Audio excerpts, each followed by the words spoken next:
നമുക്കൊരു നിമിഷം ദൈവസന്നിധിയിൽ തലകുനിച്ച് ദൈവസന്നിധിയിൽ ദൈവത്തിൻ്റെ ആത്മാവിനോട് പ്രാർത്ഥിച്ചുകൊണ്ട് നമുക്ക് ഈ ബൈബിൾ സ്റ്റഡി തുടങ്ങാം. സ്വർഗീയ പിതാവേയപ്പ,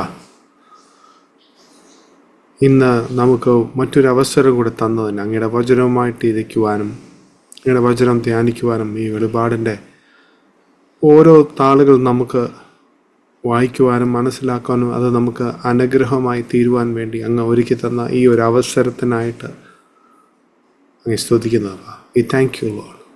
അതിനായിട്ട് ഇവിടെ കൂട്ടിക്കൊണ്ടുവന്ന ഓരോ വ്യക്തികൾക്കും ഓരോ കുടുംബങ്ങൾക്കും അവർക്കിത് അനുഗ്രഹമായി തീരുവാൻ, അവർക്കിത് ജീവിതത്തിലെ വലിയൊരു വഴിത്തിരിവായി മാറുവാൻ പരിശുദ്ധാത്മാവെ ഈ ബൈബിൾ സ്റ്റഡി അതിന് ഒരു കാരണമാവട്ടെ. അപ്പ ഈ യാത്രയിൽ അങ്ങേ അപ്പ എന്ന് വിളിക്കുവാൻ നമുക്ക് തന്ന അവസരത്തിനായി പാപത്തിൻ്റെ കെണിയിൽ വീണ് ഇരുളിൻ്റെ രാജ്യത്ത് പെട്ടുകിടന്ന നമ്മൾ ഓരോരുത്തരെയും നമ്മളെ പേർ ചൊല്ലി വിളിച്ച് ക്രിസ്തുവിൻ്റെ രക്തത്താൽ മക്കളാക്കി തീർത്തതിന് അപ്പ എത്ര നന്ദി പറഞ്ഞാലും മതിയാവില്ല. ഈ വചനം നമ്മളെ വീണ്ടും കഴുകി ആ യാത്രയെ നമ്മളെ ശക്തരാക്കിക്കൊണ്ട് അതിന് യോഗ്യമാം വണ്ണം നടക്കുവാൻ, ആ രാജ്യത്തിന് നമ്മൾ സന്തോഷത്തോടെയും ആരോഗ്യത്തോടെയും കയറേണ്ടതിന് അങ്ങ് വീണ്ടും അങ്ങയുടെ വചനം കൊണ്ട് നമ്മളെ കഴുകി അങ്ങേപ്പോലെ ആക്കി തീർക്കുകയാണ്. അങ്ങയുടെ സ്വഭാവങ്ങൾ അത് നമ്മളിലേക്ക് ചേരുവാൻ, നമ്മളെ പൂർണ്ണമായും അങ്ങനെ മക്കളാക്കി തീർക്കുവാൻ, അതിനായിട്ട് അങ്ങ് ഈ വചനം നമുക്ക് തന്നിരിക്കുന്നു. ഇന്ന് ഈ വചനം നമ്മൾ ഓരോരുത്തരുടെയും ജീവിതത്തിൽ വരുമ്പോൾ അത് കേട്ടിട്ട് ആ വഴി പോകുന്നവരായിട്ടല്ല, അത് കേട്ടിട്ട് ജീവിതത്തിൽ മാറ്റങ്ങൾ കൊണ്ടുവരുത്തുന്നവരായി, ആ മാറ്റങ്ങൾ ദൈവരാജ്യത്തിന് ഫലം കായ്ക്കുന്നവരായി മാറ്റുവാൻ വേണ്ടി, അതിനാണ് നമ്മളിന്ന് ഒത്തുകൂടിയിരിക്കുന്നത്. അടിയനെ ഒരിക്കൽ കൂടി അങ്ങനെ കാര്യങ്ങൾ തരുന്നു.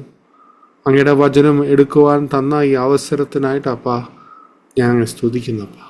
അനേകർക്ക് കിട്ടാത്തൊരു ഭാഗ്യം അങ്ങ് എനിക്ക് തന്നു. ആ വചനം ധ്യാനിക്കുവാനും ആ വചനത്തെക്കുറിച്ച് സംസാരിക്കുവാനും അങ്ങയുടെ പരിശുദ്ധാത്മാവെ അങ്ങ് ഇന്ന് ഇവിടെ ഇരിക്കുന്ന സകല കേൾവിക്കാരോടും അവരുടെ ഹൃദയത്തിൽ ഇടപെടണമേ. എല്ലാം അങ്ങയുടെ കാൽക്കീഴിൽ സമർപ്പിക്കുന്നു, യേശുക്രിസ്തുവിൻ്റെ വിലയേറിയ നാമത്തിൽ തന്നെ. Okay, so welcome everyone. ഇന്ന് നമ്മുടെ 4ാമത്തെ സെഷനാണെന്ന് എനിക്ക് തോന്നുന്നു. So welcome to our 4th session of our Bible study. ഇന്ന് നമ്മൾ കഴിഞ്ഞ ആഴ്ച നമ്മൾ നോക്കിയത്, അല്ലെങ്കിൽ കഴിഞ്ഞ ആഴ്ചകൾ നമ്മൾ നോക്കിക്കൊണ്ടിരുന്നത് വെളിപാടിൻ്റെ ഒരു ഫസ്റ്റ് ചാപ്റ്റർ നമ്മൾ കഴിഞ്ഞു. 2ാമത്തെ ചാപ്റ്ററിലെ 7 സഭകൾക്ക് ദൈവത്തിൻ്റെ ആത്മാവ് എഴുതിയ 7 കത്തുകളെക്കുറിച്ചാണ്. അതിൽ നമ്മൾ എഫെസസ് എന്ന ആദ്യത്തെ കത്താണ്. എഫെസസ് എന്ന സഭയിലോട്ടുള്ള കത്ത് നമ്മൾ കഴിഞ്ഞ ദിവസം നമ്മൾ പഠിക്കുകയും വായിക്കുകയും ചെയ്തു. അപ്പോൾ അതിൽ ഓരോ കത്തിലും അതിലൊരു 7 ഡിസൈൻ എലിമെൻറ്റ്സ്, ഒരു 7 കാര്യങ്ങൾ അതിലുണ്ട് നമ്മൾ പഠിച്ചു അല്ലേ. ഒന്ന്, ഏത് സഭയിലോട്ടാണ്, ഏത് സഭയ്ക്കാണ് എഴുതുന്നത് എന്ന് ആദ്യം ആ പേര് പറയുന്നു. യേശുക്രിസ്തു സ്വയം തിരഞ്ഞെടുക്കുന്ന ഒരു ടൈറ്റിലുണ്ട് അതിന്. പിന്നെ ഓരോ സഭയ്ക്കും ഒരു പ്രശംസ പറയുന്നുണ്ട്, ഒരു കമൻറ്റേഷൻ പറയുന്നുണ്ട്. പിന്നെ ഓരോ സഭയുടെയും ഉള്ള ഒരു കൺസേൺ, അവരുടെ അവിടെ സംഭവിക്കുന്ന തെറ്റായിട്ടൊരു കാര്യം പറയുന്നുണ്ട്. അതുകൂടാതെ അവരെ ഒന്ന് ആ തെറ്റിലാണെങ്കിൽ അവരെ ആ തെറ്റിൽ നിന്ന് എങ്ങനെ മാറണം എന്നുള്ളൊരു സൊല്യൂഷനും അവിടെ പറഞ്ഞു കൊടുക്കുന്നുണ്ട്. അതുകൂടാതെ അതിജീവിക്കുന്ന ഓരോരുത്തർക്കും ഒരു വാഗ്ദത്തം പറയുന്നുണ്ട്. ആ എല്ലാ ലെറ്ററുകളും എല്ലാ കത്തുകളും അവസാനിക്കുന്നത് ചെവിയുള്ളവൻ, ദൈവത്തിൻ്റെ ആത്മാവ് പറയുന്നത് ചെവിയുള്ളവൻ കേൾക്കട്ടെ എന്ന രീതിയിലാണ്. നമ്മൾ എഫെസസ് എന്ന സഭയെ നമ്മൾ കഴിഞ്ഞ ആഴ്ച നോക്കുകയുണ്ടായി. ആ കാലത്തെ one of the largest cities എന്ന ഏറ്റവും വലിയ നഗരമായിരുന്നു. അവിടെയാണ് പൗലോസും തിമത്തിയും യോഹന്നാനും ആ സഭയിലെ എഫെസസ് സഭയിലെ മെൻറ്റേഴ്സ് ആയിരുന്നു, അവിടുത്തെ ഉപദേഷ്ടകരായിരുന്നു. അതുകൂടാതെ അവിടെ തന്നെയാണ് അക്വില, പ്രിസില്ല, അപ്പല്ലോസ് എന്നുള്ളവരും അതേ എഫെസസിലുണ്ടായിരുന്നു. യോഹന്നാൻ്റെ സുവിശേഷം ഇവിടെയാണ്, എഫെസസിൽ വെച്ചാണ് എഴുതിയിരിക്കുന്നത്. യേശുക്രിസ്തുവിൻ്റെ അമ്മയും ഇവിടെ ഉണ്ടായിരുന്നു എന്നാണ് അവർ പറയുന്നത്. പക്ഷേ വളരെ തന്ത്രപരമായ, വളരെ ഇമ്പോർട്ടൻ്റ് ആയിട്ടുള്ള ഒരു നഗരമായിരുന്നു എഫെസസ്. അതൊക്കെ നമ്മൾ കഴിഞ്ഞ ആഴ്ച നമ്മൾ നോക്കി, അതിലേക്ക് വീണ്ടും പോകുന്നില്ല. ആ സഭയുടെ ഓരോ കാര്യങ്ങളിലേക്കും നമ്മൾ കടക്കുകയും ചെയ്തു. ഇന്ന് നമ്മൾ നോക്കാൻ പോകുന്ന സഭ ഏതെന്ന് ചോദിച്ചു കഴിഞ്ഞാൽ നിങ്ങൾക്ക് ഓൾറെഡി അറിയാം, സ്മിർന എന്ന സഭയാണ്. ഈ സഭയ്ക്ക് വളരെ പ്രത്യേകതകളുണ്ട്. ഈ സ്മിർണ എന്ന വാക്ക് ഒരു ഗ്രീക്ക് പദത്തിൽ നിന്നാണ് വരുന്നത്. അതിലെ ഗ്രീക്ക് വാക്ക് സ്മുർണ എന്നാണ്, SMURNA എന്ന വാക്കിൽ നിന്നാണ് ഈ സ്മിർണ എന്ന വാക്ക് വരുന്നത്. പക്ഷേ ഈ ഗ്രീക്ക് പദം ആണെങ്കിലും അതിനൊരു ഹീബ്രു റൂട്ടുണ്ട്. ആ ഹീബ്രു റൂട്ടുള്ള ഒരു വേർഡാണ് ഈ ഗ്രീക്ക് വേർഡ്. അതിൻ്റെ അർത്ഥം മിർ എന്നാണ്. മിർ അല്ലെങ്കിൽ കുന്തിരിക്കം എന്ന് പറയുന്നത്, അല്ലെങ്കിൽ മിർ എന്ന് പറയുന്നത് മലയാളം, ഇതൊരു പ്രത്യേകതരം ഗമ്മാണ്. ഇതിൻ്റെ അർത്ഥം മരണം എന്നാണ്. അപ്പം ഈ സ്മിർണ എന്ന വാക്കിൻ്റെ അർത്ഥം മരണമാണ്. അപ്പോൾ ഈ വളരെ നമ്മളത് സൂക്ഷ്മതയോടെ അത് വായിക്കുമ്പോൾ ഈ കത്തിൻ്റെ ഒരു സ്വഭാവം അല്ലെങ്കിൽ അതിനൊരു മേജർ തീം ഏതെന്ന് ചോദിച്ചാൽ മരണമാണ്. അപ്പോൾ നമുക്കത് തോന്നുന്നു, ഒരു സഭയുടെ പേരും അല്ലെങ്കിൽ ആ സ്ഥലത്തിൻ്റെ പേരും ആ സഭയ്ക്കും അത് ഏകദേശം അതേ തീമായിട്ട് വരുന്നുണ്ട്. നമുക്കതിലേക്ക് വരാം. പക്ഷേ ഈ സ്മിർണ എന്ന് പറഞ്ഞാൽ ഇന്നും തുർക്കിയിലെ ഇസ്മീർ എന്ന ആ സിറ്റിയുടെ പേര് ഏതെന്ന് ചോദിച്ചാൽ ഇസ്മീർ എന്നാണ്. ഇന്നും തുർക്കിയിലെ 3rd ലാർജസ്റ്റ് സിറ്റിയാണ്. വളരെ ആൾക്കാർ പാർക്കുന്ന ഒരു സിറ്റിയാണ് തുർക്കിയിലത്. ഇന്നത് ഇസ്മീർ എന്നാണ് അറിയപ്പെടുന്നത്. ഇത് കണ്ടുപിടിച്ചത് ഇതിനെ അവര് ഹെൽപ്പ് ചെയ്തത്, ഇതിനെ എത്രയും ഒരു രീതിയിൽ ഇതിനെ കെട്ടിപ്പൊക്കിയത് ഗ്രീക്കുകാരാണ്. പക്ഷെ പിന്നീട് റോമാക്കാർ അത് ഏറ്റെടുക്കുകയും ഇതിനെ പൂർണ്ണമായും ഇതിൻ്റെ ആ ഫുൾ ഗ്ലോറി അല്ലെങ്കിൽ ഇതിനെ വളരെ തന്ത്രപരമായി അല്ലെങ്കിൽ വളരെ പ്രാധാന്യമുള്ള ഒരു നഗരമാക്കി മാറ്റിയത് അലക്സാണ്ടർ ദ ഗ്രേറ്റ് ആണ്. അലക്സാണ്ടർ ദ ഗ്രേറ്റ് ഒരു സ്വപ്നം കാണുകയും, അവർ ഹിസ്റ്റോറിയൻസ് പറയുന്നത് ഇങ്ങനെയാണ്, അവർ സ്വപ്നം കാണുകയും ആ സ്വപ്നത്തിൽ ഈ നഗരത്തിനെ അതായത് ഡെവലപ്പ് ചെയ്യണമെന്നും അത് ഇനിയും അത് പണിത് അത് വലിയ ഒരു നഗരമാക്കി മാറ്റണം എന്ന് പുള്ളിക്ക് സ്വപ്നത്തിൽ തോന്നി. അങ്ങനെ പുള്ളി അത് ഏറ്റെടുത്ത് ആ സ്വപ്നം കണ്ടതിൻ്റെ പേരിൽ പുള്ളി പണിതെടുക്കുന്നതാണ്. അത്രത്തോളം ഇതിൻ്റെ വളർച്ചയ്ക്ക് കാരണം അലക്സാണ്ടർ ദ ഗ്രേറ്റ് ആണ്. പുള്ളി അത് വളരെ വളരെ ആഗ്രഹിച്ച് ചെയ്തതാണ്. അതിനൊരു പേര് വിട്ടു, ദ ഫ്ലവർ ഓഫ് അയോണിയ. വളരെ സുന്ദരമായൊരു സ്ഥലമാണ് അയോണിയിലെ പൂവ്. അത് വളരെ സുന്ദരമായ ഒരു സിറ്റി തന്നെ. ഇപ്പോഴും സ്മിർണ വളരെ സുന്ദരമായ ഒരു സിറ്റി തന്നെയാണ്. പക്ഷേ ഈ മിർ എന്ന് പറയുന്ന ഒരു സാധനം നമ്മുടെ റബ്ബർ മരത്തിൽ നിന്ന് നമ്മൾ റബ്ബർ പാല് വരുന്നത് പോലെ ഒരു കട്ട് ആ മരത്തിൽ നിന്ന് വരുന്ന ഗമ്മാണ്. ഈ ഗമ്മ് ആ മരത്തിലൊരു വെട്ടുമ്പോൾ അതിൽ നിന്ന് വരുന്ന ഒരു ദ്രാവകമാണ് ഈ മിർ എന്ന് പറയുന്നത്. പക്ഷെ ഇത് വളരെ കോസ്റ്റ്ലിയാണ്. കാരണം വില കൂടിയ പെർഫ്യൂംസിൽ ഇത് ഉപയോഗിക്കാറുണ്ട്. ഇത് അറേബ്യയിലും എത്യോപ്യയിലും കണ്ടുവരുന്ന ഒരു മരമാണ്. ആ മരത്തിൽ നിന്നാണ് ഈ മിർ എന്ന ഭാഗം ഈ സാധനം കിട്ടുന്നത്. ഇതിന് വളരെയേറെ ഉപയോഗങ്ങളുണ്ട്. ഈ മിർ ഒരു ആൻറ്റിസെപ്റ്റിക് ആയിട്ട് ഉപയോഗിക്കാറുണ്ട്. മരിച്ചതിന് ശേഷം ഫ്യൂണറലിന് എംബാമിങ്ങിനും ഇത് ഉപയോഗിക്കാറുണ്ട്. അതായത് ദ്രവിച്ച് പോകാതെ അഴിഞ്ഞു പോകാതിരിക്കാൻ വേണ്ടി ഉപയോഗിച്ചിരുന്ന ഒരു സാധനം കൂടിയാണ് ഈ മിർ എന്ന് പറയുന്നത്. പക്ഷേ ഈ മിർ അതിലെ സുഗന്ധം വരുന്നത് അത് ചതച്ച് കഴിയുമ്പോഴാണ്, അല്ലാതെ അതിന് മണം വരത്തില്ല. അപ്പോൾ അത് എടുത്തിട്ട് ചതയ്ക്കുവാണ്. നിങ്ങൾ കുന്തിരിക്കത്തിൻ്റെ മരം കണ്ടിട്ടുണ്ടോ എന്ന് എനിക്ക് അറിഞ്ഞൂടാ. നാട്ടിലുണ്ട് കുന്തിരിക്കത്തിൻ്റെ മരം. ഈ കുന്തിരിക്കത്തിൻ്റെ മരത്തിൻ്റെ ഇല എടുത്തിട്ട് അതൊന്ന് ചതച്ച് കഴിയുമ്പോൾ ആ കുന്തിരിക്കത്തിൻ്റെ മണം നമുക്ക് കിട്ടും. പക്ഷേ കുന്തിരിക്കം വരുന്നത് അതിൻ്റെ തടി തന്നെയാണ്. അതിൻ്റെ വില കൂടിയ കുന്തിരിക്കം വരുന്നത് ഈ മിഡിൽ ഈസ്റ്റേൺ സൈഡിൽ നിന്ന് തന്നെയാണ്.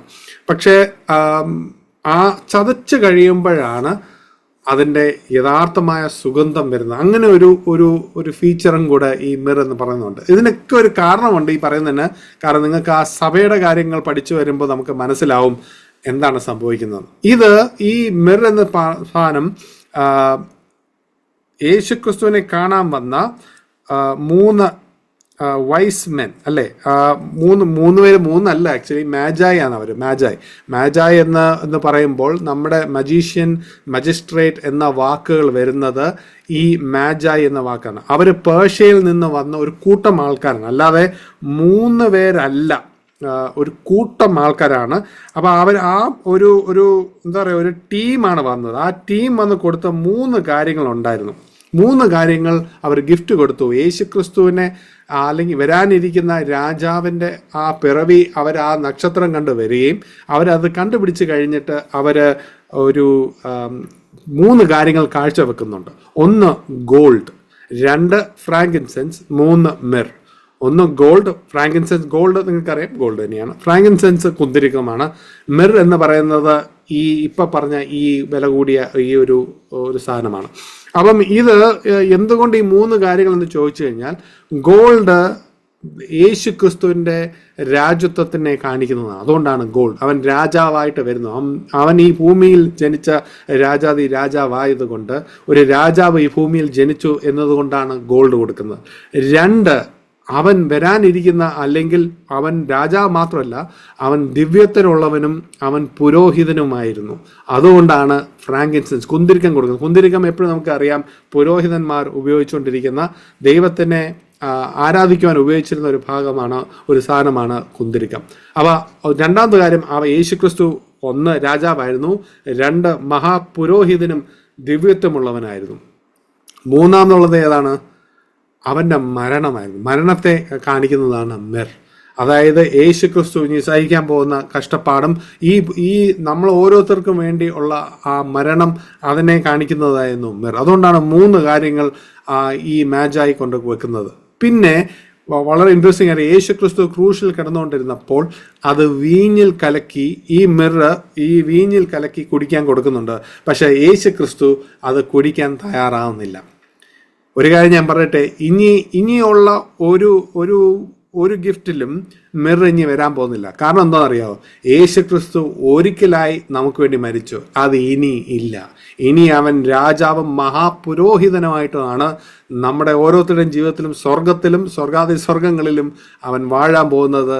രാജാവായിട്ടും മഹാപുരോഹിതനുമായിട്ടാണ്. ഇനി ഒരു മരണമില്ല. അതുകൊണ്ട് തന്നെ ഈ മിർ ഇന്നില്ല. അത് യെശയ്യാവിൻ്റെ, എനിക്ക് എൻ്റെ ഊഹ ശരിയാണെങ്കിൽ 45-ാം അധ്യായത്തിൽ ഇനി വരാനിരിക്കുന്ന ആ രാജാവിന് കൊടുക്കുന്ന കാഴ്ചവെക്കത്തിൽ ഈ സ്വർണമുണ്ട്, ഈ കുന്തിരിക്കമുണ്ട്, പക്ഷെ മിറില്ല. കാരണം എന്തുവാ?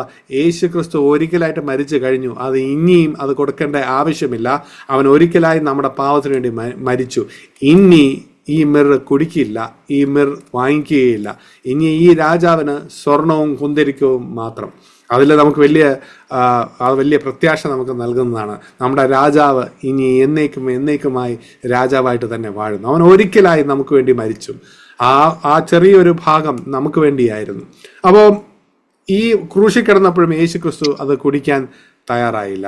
ഓക്കെ, വെളിപാടിൻ്റെ 2-ാം അധ്യായം അതിൻ്റെ 8 മുതൽ 11 വരെ ആരെങ്കിലും ഒരാൾ വായിക്കാമോ? വെളിപാടിൻ്റെ 2-ാം അധ്യായം അതിൻ്റെ 8 മുതൽ 11 വരെ. സ്മുർണ്ണയിലെ സഭയുടെ ദൂതൻ എഴുതുക: മരിച്ചവനായിരുന്നു, വീണ്ടും ജീവിക്കുകയും ചെയ്ത ആദ്യനും അന്ത്യനുമായവൻ അരുളി ചെയ്യുന്നത്, ഞാൻ നിന്റെ കഷ്ടതയും ദാരിദ്ര്യവും നീ ധനവാനാകുന്നതാനും തങ്ങൾ യഹൂദരെന്ന് പറയുന്നുവെങ്കിലും യഹൂദരല്ല, സാത്താന്റെ പള്ളിക്കാരായവരുടെ ദൂഷണവും അറിയുന്നു. നീ സഹിക്കുവാനുള്ളത് പേടിക്കേണ്ട. നിങ്ങളെ പരീക്ഷിക്കേണ്ടതിന് പിശാച് നിങ്ങളിൽ ചിലരെ തടവിലാക്കുവാൻ പോകുന്നു.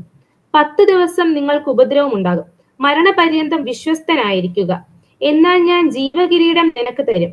ആത്മാവ് സഭകളോട് പറയുന്നത് എന്തെന്ന് ചെവിയുള്ളവൻ കേൾക്കട്ടെ.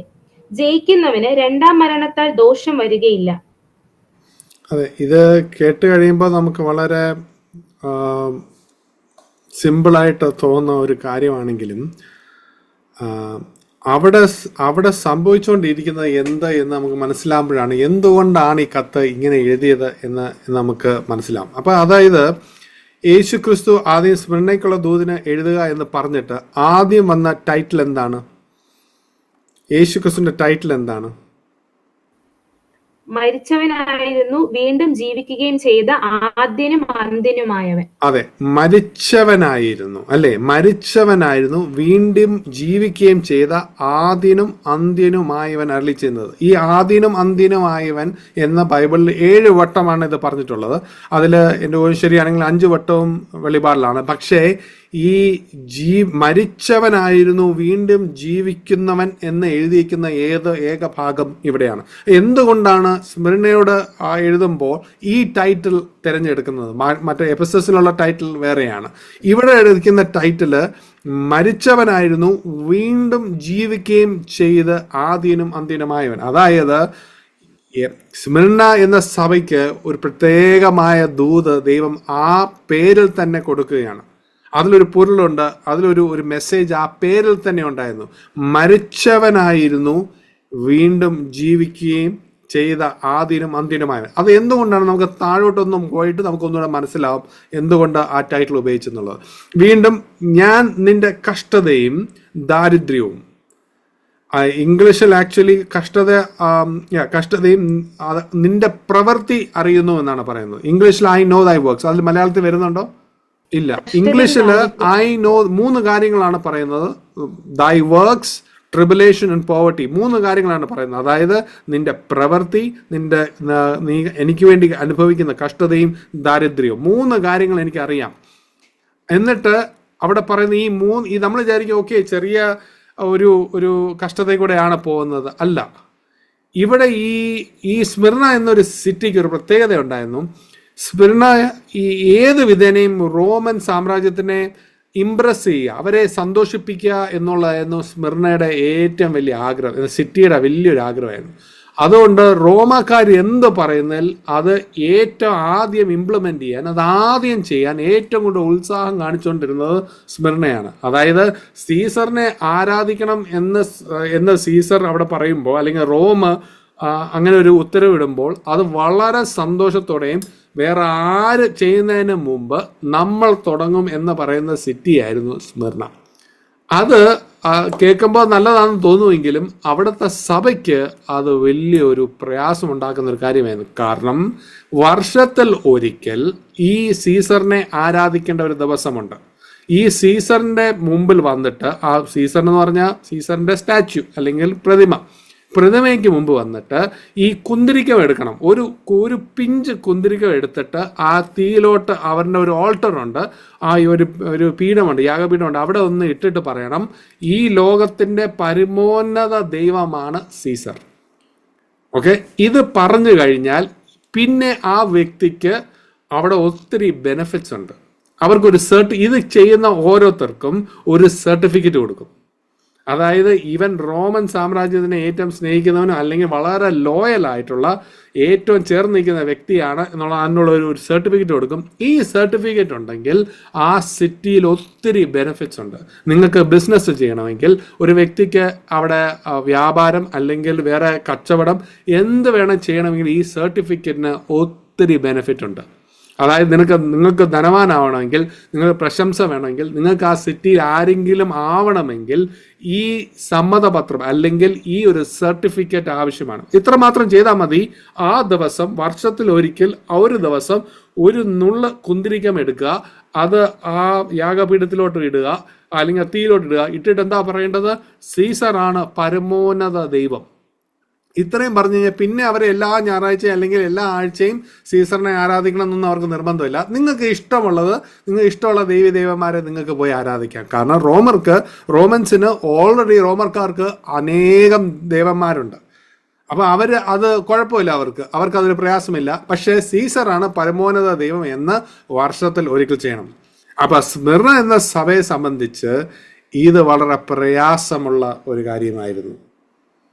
കാരണം അവരത് ചെയ്യാൻ കൂട്ടാക്കിയില്ല. അപ്പോൾ ഒരു സഭ അത് ചെയ്യാൻ കൂട്ടാക്കാതെ വന്നപ്പോൾ അവിടെ അങ്ങനെ ചെയ്യാത്ത ഒരു വ്യക്തിക്ക് എന്താ സംഭവിക്കുന്നത് അറിയാമോ? ആ വ്യക്തി കൊല്ലപ്പെടും. സ്മിർനയില് അപ്പൊ അവിടെ നടന്ന കാര്യങ്ങൾ പിന്നെ അവിടെ ആ സഭയ്ക്ക് മുന്നോട്ട് കച്ചവടം ചെയ്യുക, ആ സഭയിൽ ഉള്ള ഒരു വ്യക്തിക്ക് എന്തെങ്കിലും വ്യാപാരം ചെയ്യണമെങ്കിൽ, ഒരു കട തുടങ്ങണമെങ്കിൽ, എന്തെങ്കിലും രീതിയിൽ സമ്പത്ത് നേടണമെങ്കിൽ അവർക്ക് ഈ സർട്ടിഫിക്കറ്റ് കൂടാതെ മുന്നോട്ട് പോകാൻ പറ്റത്തില്ലായിരുന്നു. എന്നാൽ സ്മിർന എന്ന സഭ ഓരോ നൂറ് നൂറ്റാണ്ടുകൾ അതിനെ എതിർത്ത് തന്നെ നിന്നു. അവർ ദൈവത്തിന് വേണ്ടി സന്തോഷത്തോടെ മരിക്കാൻ തയ്യാറായവരായിരുന്നു. അതിന്റെ ഫലമായിട്ട് അവർ ധനികരല്ലായിരുന്നു. ഇവിടെ ഈ പോവർട്ടി എന്ന് പറയുന്ന ഭാഗം, അതിലെ ഗ്രീക്ക് വേർഡ് പീനിയ എന്നൊരു വാക്കാണ്. അതായത് പീനിയ എന്നല്ല, ആ വാക്കിന്റെ അർത്ഥം പലപ്പോഴും അവർ പറയുന്നത് സാധാരണ പോവർട്ടി എന്ന് പറഞ്ഞാൽ ഗ്രീക്ക് പദം പീനിയ എന്നുള്ളതാണ്. അതായത് വലിയ ആഡംബര ജീവിതമല്ല, സാധാരണ ഒരു ജീവിതം എന്നാണ് ആ വാക്കിന്റെ അർത്ഥം. പക്ഷേ ഇവിടെ ഉപയോഗിച്ചിരിക്കുന്നത് വേറൊരു ഗ്രീക്ക് പദമാണ്, ടോയ്ക്കെ എന്നൊരു വാക്കാണ്. ആ വാക്കിന്റെ അർത്ഥം അവർ വളരെ ദരിദ്രരായിരുന്നു എന്നുള്ളതാണ്. അവരുടെ കയ്യിൽ ഒന്നും ഇല്ലായിരുന്നു ഈ സഭയുടെ കയ്യിൽ. അതുകൊണ്ടാണ് യേശു ക്രിസ്തു പറയുന്നത്, എനിക്ക് നിങ്ങളുടെ കഷ്ടതയെ അറിയാം, എനിക്ക് നിങ്ങളുടെ പ്രവൃത്തി അറിയാം, എനിക്ക് നിങ്ങളുടെ പ്രയാസങ്ങൾ അറിയാം. ഇന്നും ലോകത്തിൻ്റെ മുമ്പിൽ നിങ്ങൾ വെറും ദരിദ്രരായിരുന്നു. You are like beggars. അതാണ് ബെഗർ എന്നാണ് ആ വാക്ക് വരുന്നത്. നിങ്ങൾക്ക് കഷ്ടതയുടെ അങ്ങേയറ്റം ഒന്നും തന്നെ ആ സഭയ്ക്കില്ലായിരുന്നു. കാരണം അവർക്ക് ആ സർട്ടിഫിക്കറ്റ് ആരും തന്നെ അവരുടെ ഇല്ലായിരുന്നു. അവരെല്ലാ വർഷവും ക്രിസ്തുവിന് വേണ്ടി തന്നെ നിന്നു. അതിൻ്റെ ഫലമായി അവരുടെ ദാരിദ്ര്യം തുടർന്നു. പക്ഷെ ദൈവം കണ്ടത് നീ ധനവാൻ ആകുന്നു എന്നാണ്. നമുക്ക് എത്ര പേർക്ക് അത് മനസ്സിലാവും? നമുക്കത് ബുദ്ധിമുട്ടാണത് മനസ്സിലാക്കാൻ. കാരണം പ്രത്യേകം നമ്മൾ ഇന്നത്തെ കാലഘട്ടത്തിൽ നമുക്ക് ധനവും പ്രശസ്തിയും നോക്കി നടക്കുന്ന നമ്മൾ, അതാണ് ദൈവികമായ അനുഗ്രഹം എന്ന് പറഞ്ഞ് നടക്കുന്ന നമ്മൾ, ഈ ഒരു അവസ്ഥ ദൈവം തന്നെ അനുവദിച്ചു എന്ന് പറയാൻ നമുക്ക് വിശ്വസിക്കാൻ ബുദ്ധിമുട്ടാണ്. ഇവിടെ ദൈവം പറയുന്ന ഒരു കാര്യമുണ്ട്, അതായത് നീ സഹിപ്പാനുള്ളത് പേടിക്കണ്ട. അതായത് ഈ സഹിപ്പാനുള്ളത് നീ സംഭവിക്കാൻ പോകുന്നത് നിങ്ങളുടെ ജീവിതത്തിൽ സംഭവിക്കത്തില്ല എന്നല്ല ദൈവം പറയുന്നത്. നിങ്ങൾ എന്താണോ സഹിക്കാൻ പോകുന്നത് അതിനെ ഓർത്ത് നിങ്ങൾ പേടിക്കണ്ട. പക്ഷെ എന്നിട്ട് നിങ്ങൾ എന്ത് ചെയ്യണം? മരണം വരെ നിങ്ങൾ വിശ്വസ്തനായിരിക്കുക. അതായത് മരിക്കുകയില്ല എന്നല്ല ദൈവം പറയുന്നത്. യേശു ക്രിസ്തു പറയുന്നത് നിങ്ങൾ മരണം വരെ വിശ്വസ്തരായിരിക്കുക. നിങ്ങൾ മരണത്തെ പേടിക്കരുത്. അതോ ഇപ്പൊ നിങ്ങൾക്ക് മനസ്സിലായോ എന്തുകൊണ്ടാണ് യേശു ക്രിസ്തു തുടങ്ങിയത് മരിച്ചവനും ജീവിക്കുന്നവനുമായവൻ എന്ന് പറഞ്ഞത്? യേശു ക്രിസ്തു പറഞ്ഞതിന്റെ അർത്ഥം എന്ന് പറഞ്ഞാൽ, പേടിക്കണ്ട, ഞാൻ അതിൽ കൂടെ കടന്നുപോയി, ഞാൻ മരിച്ചവനായിരിക്കെ ഞാൻ ഇപ്പോൾ ജീവിക്കുന്നു, ഞാൻ എന്നേക്കുമായി ജീവിക്കുന്ന രാജാതി രാജാവ്, ഞാൻ ആദ്യനും അന്ത്യനുമാകുന്നു. നിങ്ങൾ അതിൽ കൂടെ കടന്നു പോകുമ്പോൾ മരണം വരെ വിശ്വസ്തനായിരിക്കുക. നിങ്ങൾ എൻ്റെ സന്നിധിയിലേക്ക്, എൻ്റെ പക്കലേക്കാണ് വരുന്നത്. അതുകൊണ്ടാണ് ആ ടൈറ്റിൽ പറയുന്നത്. അപ്പോൾ നമ്മൾ വിചാരിക്കും അവിടെ കുറച്ച് ദിവസങ്ങൾ, 10 ദിവസത്തിനൊരു കഥ പറയുന്നുണ്ട്. തൊട്ട് മുമ്പ് അവർ പറയുന്നുണ്ട്, താങ്കൾ യഹൂദരെന്ന് പറയുന്നുവെങ്കിൽ യഹൂദരല്ല, സാത്താന്റെ പള്ളിക്കാരായവരുടെ ദൂഷണം അറിയുന്നു. അതായത് അവിടെ ദൈവത്തിന്റെ ജനത്തെ, ക്രിസ്ത്യാനികളെ ഏറ്റവും കൂടുതൽ പീഡിപ്പിച്ചത് എന്ന് പറയുവാൻ ആദ്യം യഹൂദരാണ് ഏറ്റവും കൂടുതൽ കഷ്ടപ്പെടുത്തിയത്. അതിന് ശേഷമാണ് റോമക്കാർ. ഈ അനേകം പേര് മരിക്കാനുള്ള കാരണത്തിൽ യഹൂദർക്ക് വലിയൊരു പങ്കുണ്ടായിരുന്നു. അവർക്ക് അങ്ങേയറ്റം ദേഷ്യമായിരുന്നു ക്രിസ്ത്യാനികളോട്. ഈ യേശു ക്രിസ്തുവിന്റെ പിൻഗാമികളോട് അങ്ങേയറ്റ ദേഷ്യവും വിദ്വേഷവും വൈരാഗ്യവുമായിരുന്നു. അതുകൊണ്ടാണ് പറയുന്നത്, ദൈവം പറയുന്നത്, അവർ യഹൂദരെന്ന് പറയുമ്പോൾ എൻ്റെ മക്കളാണെന്ന് വിചാരിക്കേണ്ട. ഈ എല്ലാ യഹൂദരും എൻ്റെ മക്കളല്ല. ഈ യഹൂദരെന്ന് പറയുന്നത് പിശാചിന്റെ, സാത്താന്റെ സഭയായിരുന്നു. അത് it is A synagogue of Satan. അല്ലാതെ ദൈവത്തിന്റെ ജനമാണെന്ന് വിചാരിക്കേണ്ട. എല്ലാ യഹൂദരും ദൈവത്തിന്റെ ജനമല്ല. അതാണ് അവിടെ പറയുന്നത്. എന്നിട്ട് പറയുന്നത്, നീ സഹിപ്പാനുള്ളത് പേടിക്കേണ്ട, നിങ്ങളെ പരീക്ഷിക്കേണ്ടതിന് പിശാച് നിങ്ങളെ ചിലരെ തടവിൽ ആക്കാൻ പോകുന്നു. 10 ദിവസം നിങ്ങൾക്ക് ഉപദ്രവം ഉണ്ടാകും. ഇവിടെ ഈ 10 ദിവസം എന്ന് പറയുന്നത് ആക്ച്വലി ഒരു യൂസേജ് ആണ്. അതായത് ലിറ്ററൽ യഥാർത്ഥമായ 10 ദിവസമല്ല, ഒരു ചെറിയ സമയം എന്നെ ഉദ്ദേശിക്കുന്നതാണ് ഈ 10 ദിവസം. അല്ലാതെ യഥാർത്ഥമായ 10 ദിവസമല്ല. കാരണം ഈ സഭ എത്ര നാൾ ഇത് കഷ്ടതയിൽ കൂടെ കടന്നുപോയെന്ന് ഊഹിക്കാൻ പറ്റുമോ? 250 വർഷം. 250 വർഷം ഈ സഭ കഷ്ടതയിൽ കൂടെ കടന്നുപോയി. ഈ 250 വർഷ കാലയളവിൽ മരിച്ച ക്രിസ്ത്യാനികളുടെ എണ്ണം 5 ലക്ഷം വരും മിനിമം. 5 ലക്ഷം ക്രിസ്ത്യാനികൾ മരിക്കപ്പെട്ടു. അതായത് പക്ഷേ ഈ 10-നൊരു പ്രത്യേകതയുണ്ട്. ഈ 10 ദിവസത്തിന് പകരം 10 റോമൻ ജനറൽസ് ഉണ്ടായിരുന്നു ആ കാലഘട്ടം. ഈ 250 വർഷം ഈ 10 റോമൻ ഗവർണേഴ്സ് ആയിരുന്നു ഈ ദൈവത്തിന്റെ ജനത്തിനെ ഏറ്റവും കൂടുതൽ ക്രൂരത കാണിച്ചത്. ഈ 10 റോമൻ ജനറൽസിന്റെ കാലഘട്ടം വരെ. അതായത് നമ്മൾ വളരെ ചിന്തിപ്പിക്കും. 250 വർഷം ദൈവം അവരെ അതിൽ കൂടെ കടത്തി വിട്ടു. എന്നാൽ സഭ വളർന്നുകൊണ്ടേയിരുന്നു. ഈ കാലഘട്ടമാണ് നിങ്ങൾക്ക് ഗ്ലാഡിയേറ്റർ എന്ന പടം നിങ്ങൾക്ക് ഓർമ്മയുണ്ടോ? ആരെങ്കിലും കണ്ടിട്ടുണ്ടോ ഗ്ലാഡിയേറ്റർ എന്ന മൂവി? No one? കണ്ടിട്ടുണ്ട്. ഓക്കെ, അതിലൊരു ക്യാരക്ടർ ഉണ്ട്, മാർക്കസ് ഒറേലിയസ് എന്ന് പറയുന്നത്. മാർക്കസ് ഒറേലിയസിന്റെ അടിയിലാണ് മാക്സിമസ് എന്ന് പറയുന്ന നമ്മുടെ ഹീറോ വരുന്നത്. ഈ മാർക്കസ് ഒറേലിയസും ഈ 10 ഗവർണേഴ്സിന്റെ അടിയിൽ വരും. ആ പടം കണ്ടവർക്ക് മനസ്സിലാവും. വളരെ ക്രൂര, അതായത് ഇതിന്റെ സീസറിന് മുമ്പ് മുട്ടുകുത്താത്ത ഓരോ വിശ്വാസിയെയും അവര് ആ ഗ്ലാഡിയേറ്റർ മൂവിയിൽ കാണിക്കുന്ന പോലെ വന്യജീവികളുടെ മുമ്പിലേക്ക് വലിച്ചെറിയുമായിരുന്നു. അതിൽ സ്ത്രീകൾ ഉൾപ്പെടും, കുഞ്ഞുങ്ങൾ ഉൾപ്പെടും, അവിടുത്തെ ആണുങ്ങൾ ഉൾപ്പെടും. അത് ആരൊക്കെ ഈ സീസറിന്റെ മുമ്പിൽ മുട്ടുകുത്താത്തവരെ ഒന്നെങ്കിൽ അവര് തീ കത്തിക്കും, അല്ലെങ്കിൽ വന്യമൃഗങ്ങൾക്ക് ഇട്ടുകൊടുക്കും, അല്ലെങ്കിൽ ക്രൂരമായ പീഡനമായിരുന്നു. അതില് ഈ 10 റോമൻ ഗവർണേഴ്സിൽ നീറോ എന്ന ഒരാളുണ്ടായിരുന്നു. ഈ നീറോ ചക്രവർത്തി എന്ന് പറയുന്ന ആള് ഒരു മലയുണ്ട്, അവിടെയാണ് പുള്ളി ഡിന്നർ കഴിക്കുന്നത്. പുള്ളിയുടെ ഒരു ടൈം പാസ് എന്ന് പറഞ്ഞാൽ, പുള്ളി ഡിന്നർ കഴിക്കാൻ വരുമ്പോൾ അതിൽ 2 തൂണ് പോലത്തെ ഒരു തടി തൂണുണ്ട്, അതിൽ വിശ്വാസികളെ കെട്ടി ജീവനോടെ കത്തിക്കണമായിരുന്നു. പുള്ളി അതിൻ്റെ നടുവിൽ അവരുടെ കത്തുന്ന ആ ശരീരത്തിന്റെ വെളിച്ചത്തിൽ ഇരുന്നുകൊണ്ടാണ് പുള്ളി ഡിന്നർ കഴിച്ചുകൊണ്ടിരുന്നത്. ഇതാണ് ഈ സഭ കടന്നുപോയി. എന്നിട്ടും ഈ സഭ മുട്ടുകുത്തിയില്ല. നമുക്ക് ചിന്തിക്കാൻ പറ്റുമോ ഇങ്ങനൊരു സഭയെക്കുറിച്ച്? 250 വർഷം നമ്മുടെ ജീവിതത്തിൽ ചെറിയ പ്രയാസങ്ങൾ വരുമ്പോഴും നമ്മൾ അനേകമായ ചോദ്യങ്ങൾ ചോദിക്കും. നമുക്ക് സാമ്പത്തികമായ ഒരു ബുദ്ധിമുട്ട് വരുമ്പോൾ, അല്ലെങ്കിൽ ആത്മീയമായ ബുദ്ധിമുട്ട്, അല്ലെങ്കിൽ എന്തെങ്കിലും പ്രതിസന്ധികൾ വരുമ്പോൾ തന്നെ നമ്മൾ 100 ചോദ്യങ്ങളുമായിട്ടാണ് ഇരിക്കുന്നത്. എങ്ങനെ ഈ സഭ 250 വർഷം ദൈവത്തിന് വേണ്ടി മുട്ടുകുത്താത്ത എങ്ങനെ മുന്നോട്ട് പോയി എന്ന് ചിന്തിക്കാനുള്ള ഒരു കാര്യമാണ്. അത് പരിശുദ്ധാത്മാവിന്റെ ബലത്താൽ മാത്രം നടക്കുന്ന ഒരു കാര്യമാണ്. 250 വർഷം മരണം അവരെ ദിനം എല്ലാ വർഷവും വേട്ടയാടിക്കൊണ്ടിരുന്നു. ഓരോ വർഷവും എനിക്ക് തോന്നുന്നത് സ്മിർനയിലെ സഭ സന്തോഷത്തോടെ മരണത്തെ കണ്ടു കാണണം. അവർ കരഞ്ഞ് നിലവിളിച്ച് കാണുമെന്ന് എനിക്ക് തോന്നുന്നില്ല. അവർ പറഞ്ഞു കാണും, ഗുഡ് ബൈ, എൻ്റെ ടേൺ വരുന്നു, ഞാൻ എൻ്റെ ക്രിസ്തുവിന് വേണ്ടി മരിക്കാൻ ഇതാ പോകുന്നു. അതിന് ഒരു കാരണമുണ്ട്, ഞാൻ പറയാനൊരു കാരണം. അവിടെ പോളികാർപ്പ് എന്ന് പറയുന്ന ഒരാളുണ്ടായിരുന്നു. പോളികാർപ്പ് എന്ന് പറയുന്നത് സ്മിർനയിലെ ബിഷപ്പായിരുന്നു. സ്മിർനയിലെ ബിഷപ്പ് ആക്കുന്നത് യോഹന്നാനായിരുന്നു. നമ്മുടെ അപ്പോസ്തലനായ യോഹന്നാനാണ് പോളികാർപ്പ് എന്ന ആളെ അവിടുത്തെ ബിഷപ്പാക്കുന്നത്. ഈ ബിഷപ്പ് പുള്ളി പറയുന്ന ഒരു ഹിസ്റ്റോറിയൻസ് അത് നോട്ട് ചെയ്ത് വെച്ചിട്ടുണ്ട്. ഈ സീസറിന്റെ മുമ്പ് മുട്ടുകുത്താത്തതിന് അവര് പോളികാർപ്പിനെ ജീവനോട് തീയിലോട്ട് ഇടാൻ വേണ്ടി വിളിച്ചുകൊണ്ട് വന്നപ്പോൾ അവസാനം പോളികാർപ്പ് പറയുന്ന ഒരു കാര്യമുണ്ട്, 86 വർഷം ഞാൻ ഈ ദൈവത്തിനെ സേവിച്ചു, 86 വർഷം ഈ ദൈവത്തെ ഞാൻ സേവിച്ചു, എനിക്ക് യാതൊരു കുറമോ പ്രയാസമോ തരാത്ത ഈ ദൈവത്തിന് ഞാൻ എന്തുകൊണ്ട് ഇനി തള്ളി പറയണം? അതുകൊണ്ട് ഹേ മരണമേ വാ, തീയെ നീ വാ, ഞാൻ തയ്യാറാണ്. ഇത് പറഞ്ഞുകൊണ്ട്, അതായത് 86 വർഷം ദൈവത്തെ സേവിച്ചുവെങ്കിൽ 90 മേളിൽ അല്ലെങ്കിൽ ഏകദേശം 100 വയസ്സിൽ അത്രത്തോളം പ്രായം വരുന്ന ഒരു വ്യക്തി ആകാം എന്നാണ് പറയുന്നത്. ആ വ്യക്തിയെ പോലും അവർ വിട്ടില്ല. ചിന്തിച്ചു കൊള്ളുക, ആ പോളികാർപ്പ് എന്ന മനുഷ്യന് ഒരേ ഒരു കാര്യം ചെയ്താൽ മതിയായിരുന്നു.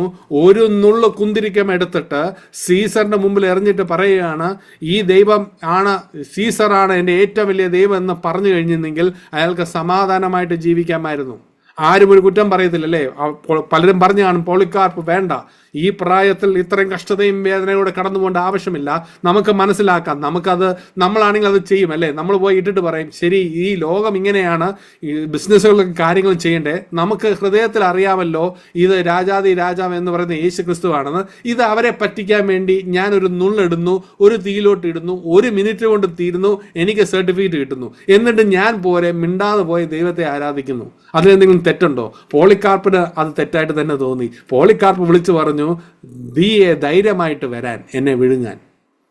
ആ ചെറിയ ഒരു കോംപ്രമൈസിന് പോലും വർഷത്തിൽ ഒരിക്കൽ ചെയ്യേണ്ട ഒരു കാര്യം, ഒരു കുന്തിരിക്കം എടുത്ത് തീയിലോട്ടിട്ടിട്ട് ആ സർട്ടിഫിക്കറ്റ് വാങ്ങിച്ചു പോയാൽ മതി, പിന്നെ നമുക്ക് പോയി ആരാധിക്കാം. നമ്മളാണെങ്കിൽ എന്ത് ചെയ്യുന്നതിനെ? ഇവിടെയാണ് നമ്മൾ ആകെ തകർന്നു പോകുന്നത്. നമ്മുടെ വിശ്വാസത്തിൻ്റെ അടിസ്ഥാനങ്ങൾ കുലുങ്ങുന്നത് സ്മിർന പോലെ സഭ നമ്മുടെ മുമ്പിൽ നിൽക്കുമ്പോഴാണ്. കാരണം നമ്മൾ എവിടെല്ലാം നമ്മുടെ ദൈനംദിന ജീവിതത്തിൽ ദൈവം പറയുന്നതല്ല, നമ്മൾ പിശാചുമായിട്ട് എവിടെയൊക്കെ സഖ്യം വെക്കുന്നുണ്ട്. ആരും കാണുന്നില്ല, ചിലത് ആരും അറിയുന്നു പോലുമില്ല, ആരും കാണത്തു പോലുമില്ല. ഞാനത് ചെയ്തിട്ട് എനിക്ക് സുഖമായിട്ട് സഭയിൽ പോയിരിക്കാം, എനിക്ക് ആരാധിക്കാം, ആരും അറിയത്തില്ല. ഈ ലോകം ഇങ്ങനെയാണ്, ഈ ലോകത്തിന്റെ രീതി ഇങ്ങനെയാണ്. ഇവിടെ ബിസിനസ് ചെയ്യണമെങ്കിൽ ഇത് ചെയ്യണം, എൻ്റെ കുഞ്ഞുങ്ങൾക്ക് എഡ്യൂക്കേഷൻ കിട്ടണമെങ്കിൽ ഇത് ചെയ്യണം, ഈ ലോകത്തിൽ കാശില്ലാതെ നിങ്ങൾക്ക് മുന്നോട്ട് പോകാൻ പറ്റത്തില്ല, ദാരിദ്ര്യം നമ്മളെ വിഴുങ്ങിക്കളയും, അതുകൊണ്ട് ഇത് ചെയ്യുന്നതിൽ യാതൊരു തെറ്റുമില്ല. ദൈവത്തിന് അത് അറിയാമല്ലോ നമ്മുടെ സാഹചര്യത്തിന്. അതുകൊണ്ട് നമുക്കൊരു നുള്ള കുന്തിരിക്കം ഇട്ടിട്ട് ജീവിക്കാം. പക്ഷേ യേശു ക്രിസ്തു പറയുന്നത് ഐ നോ ദൈ വർക്ക്സ്. അതുകൊണ്ട് തന്നെയാണ് പറയുന്നത്, സ്വർഗം എന്ന് പറയുന്നത് എല്ലാവർക്കും വേണ്ടി വെച്ചിട്ടുള്ളതല്ല. എല്ലാവരും അതിൽ കയറുന്ന എല്ലാവരും ദൈവത്തെ കാണുകയില്ല. ഈ സഭ എവിടെ നിൽക്കുന്നു, നമ്മൾ എവിടെ നിൽക്കുന്നു? അപ്പം നീ സഹിപ്പാനുള്ളത് പേടിക്കേണ്ട. നിങ്ങളെ പരീക്ഷിക്കേണ്ടതിന് പിശാച് നിങ്ങളിൽ ചിലരെ തടവിലാക്കുവാൻ പോകുന്നു. 10 ദിവസം നിങ്ങൾക്ക് ഉപദ്രവം ഉണ്ടാവും. മരണപര്യന്തം വിശ്വസ്തനായിരിക്കുക, എന്നാൽ ഞാൻ ജീവ കിരീടം നിനക്ക് തരും. നമുക്ക് എത്ര പേർക്ക് ജീവന്റെ കിരീടം വേണം? നമുക്കിപ്പോൾ ആ ഉത്സാഹമില്ലല്ലേ? കഥ അറിഞ്ഞു കഴിഞ്ഞപ്പോൾ ഉത്സാഹമില്ല. ജീവന്റെ കിരീടം കിട്ടിയില്ലെങ്കിലും കുഴപ്പമില്ല, അവിടെ എവിടെയെങ്കിലുമൊക്കെ നിന്നാൽ മതി. കാരണം ജീവന്റെ കിരീടം ആർക്ക് വേണ്ടി വെച്ചിരുന്നു? തൻ്റെ നാമനിമിത്തം മരിക്കുന്ന ഓരോ വ്യക്തികൾക്കും വെച്ചിരിക്കുന്നതാണ് ജീവന്റെ കിരീടം. നിങ്ങൾ ഒരു കാര്യം ശ്രദ്ധിച്ചോ, ഇതിൽ കുറ്റം ഒന്നും തന്നെ പറയുന്നില്ല. നമ്മുടെ 7 ഡിസൈനിൽ യാതൊരു വിധമായ കുറ്റവും യേശു ക്രിസ്തുവിന് തൻ്റെ നാമനിമിത്തം മരിക്കുന്ന ഈ സഭയെക്കുറിച്ച് ഒരു കുറ്റവും പറയാൻ ആഗ്രഹിക്കുന്നില്ല, ഒരു കുറ്റവും ചുമത്തുന്നുമില്ല. അവരോട് പറയുന്നത് ഇത്രമാത്രം, മരണം വരെ വിശ്വസ്തനായിരിക്കുക. ഞാൻ മരിച്ചവനായിരുന്നു. അതായത് ഒരു യേശുക്രിസ്തു സഹിച്ച മനുഷ്യനായിരുന്നപ്പോൾ ക്രൂശ മരണത്തിന് മുമ്പ് കിട്ടിയ ആ ചാട്ടവാറും അടിയിൽ തന്ന് ആ ഒരു സയന്റിസ്റ്റ് പറയുന്നത് ഏകദേശം 500ഓളം അടി മുറിവുകൾ ഉണ്ടായിരുന്നു എന്നാണ് പറയുന്നത്. 500ഓളം. പുള്ളിയുടെ പല അടിയിലും പുള്ളിയുടെ കണ്ണ് വരെ പറഞ്ഞു പോയി കാണും എന്നാണ് പറയുന്നത്. യേശു ക്രിസ്തുവിന്റെ കണ്ണ് വരെ അന്ധനായി പോയി കാണണം എന്നാണ് പറയുന്നത്. അതാണ് പറയുന്നത്, കണ്ടാൽ മനുഷ്യനാണെന്ന് പോലും അറിയാത്ത രീതിയിൽ അവരെ തല്ലി. അതിന് ശേഷമാണ് ആ മുൾക്കിരീടം വെക്കുന്നത്. അത് ചെറിയ ഇങ്ങനത്തുള്ളതല്ല, അത് മൊത്തം തലയിലോട്ട് ഇറങ്ങുന്നതാണ്. അത് ആഴത്തിൽ ഒരു നെയിൽ പോലെ ഒരു മുള്ളാണി പോലെ അത് കൊണ്ടു കയറും. അത് ബത്ലഹേമിൽ അവിടെ ഉള്ള ഒരു പ്രത്യേകതരം ചെടിയിൽ നിന്ന് വരുന്നതാണ്. അത് ബത്ലഹേം തോൺസ് എന്ന് പറയുന്നതിന്. അത് വളരെ ബലമുള്ളതാണ്. അത് ഈ ഒരു ഹെൽമെറ്റ് പോലെയായിരുന്നു. അല്ല വെറും നമ്മൾ പടത്തിൽ കാണുന്ന പോലെ നെറ്റിയിൽ മാത്രം നിൽക്കുന്നതല്ല, ഒരു ഹെൽമെറ്റ് പോലെ അത് നമ്മുടെ കർത്താവിൻ്റെ തലയിലോട്ട് അവർ തള്ളി ഇറക്കി.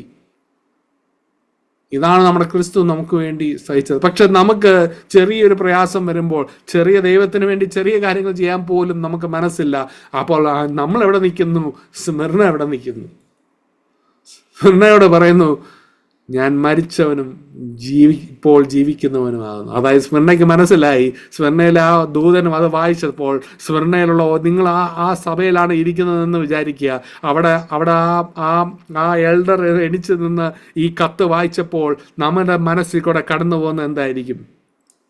നമുക്ക് വിളിച്ചു പറയാൻ പറ്റുമോ ഈ ദൈവം യഥാർത്ഥ ദൈവമാണ്, എന്നെ കാത്തു പരിപാലിക്കുന്ന ദൈവം എന്ന് പറയുമ്പോൾ എന്നെ മരണത്തിന് വിട്ടുകളഞ്ഞ ദൈവമെന്ന് നമുക്ക് പലപ്പോഴും കരുതിയ സഭ വിടുവാൻ പലപ്പോഴും നമുക്ക് തോന്നും. അങ്ങനെ ആയിരിക്കും തോന്നേണ്ടത്. പക്ഷെ സ്മിർന മുട്ടുകുത്തിയേയില്ല.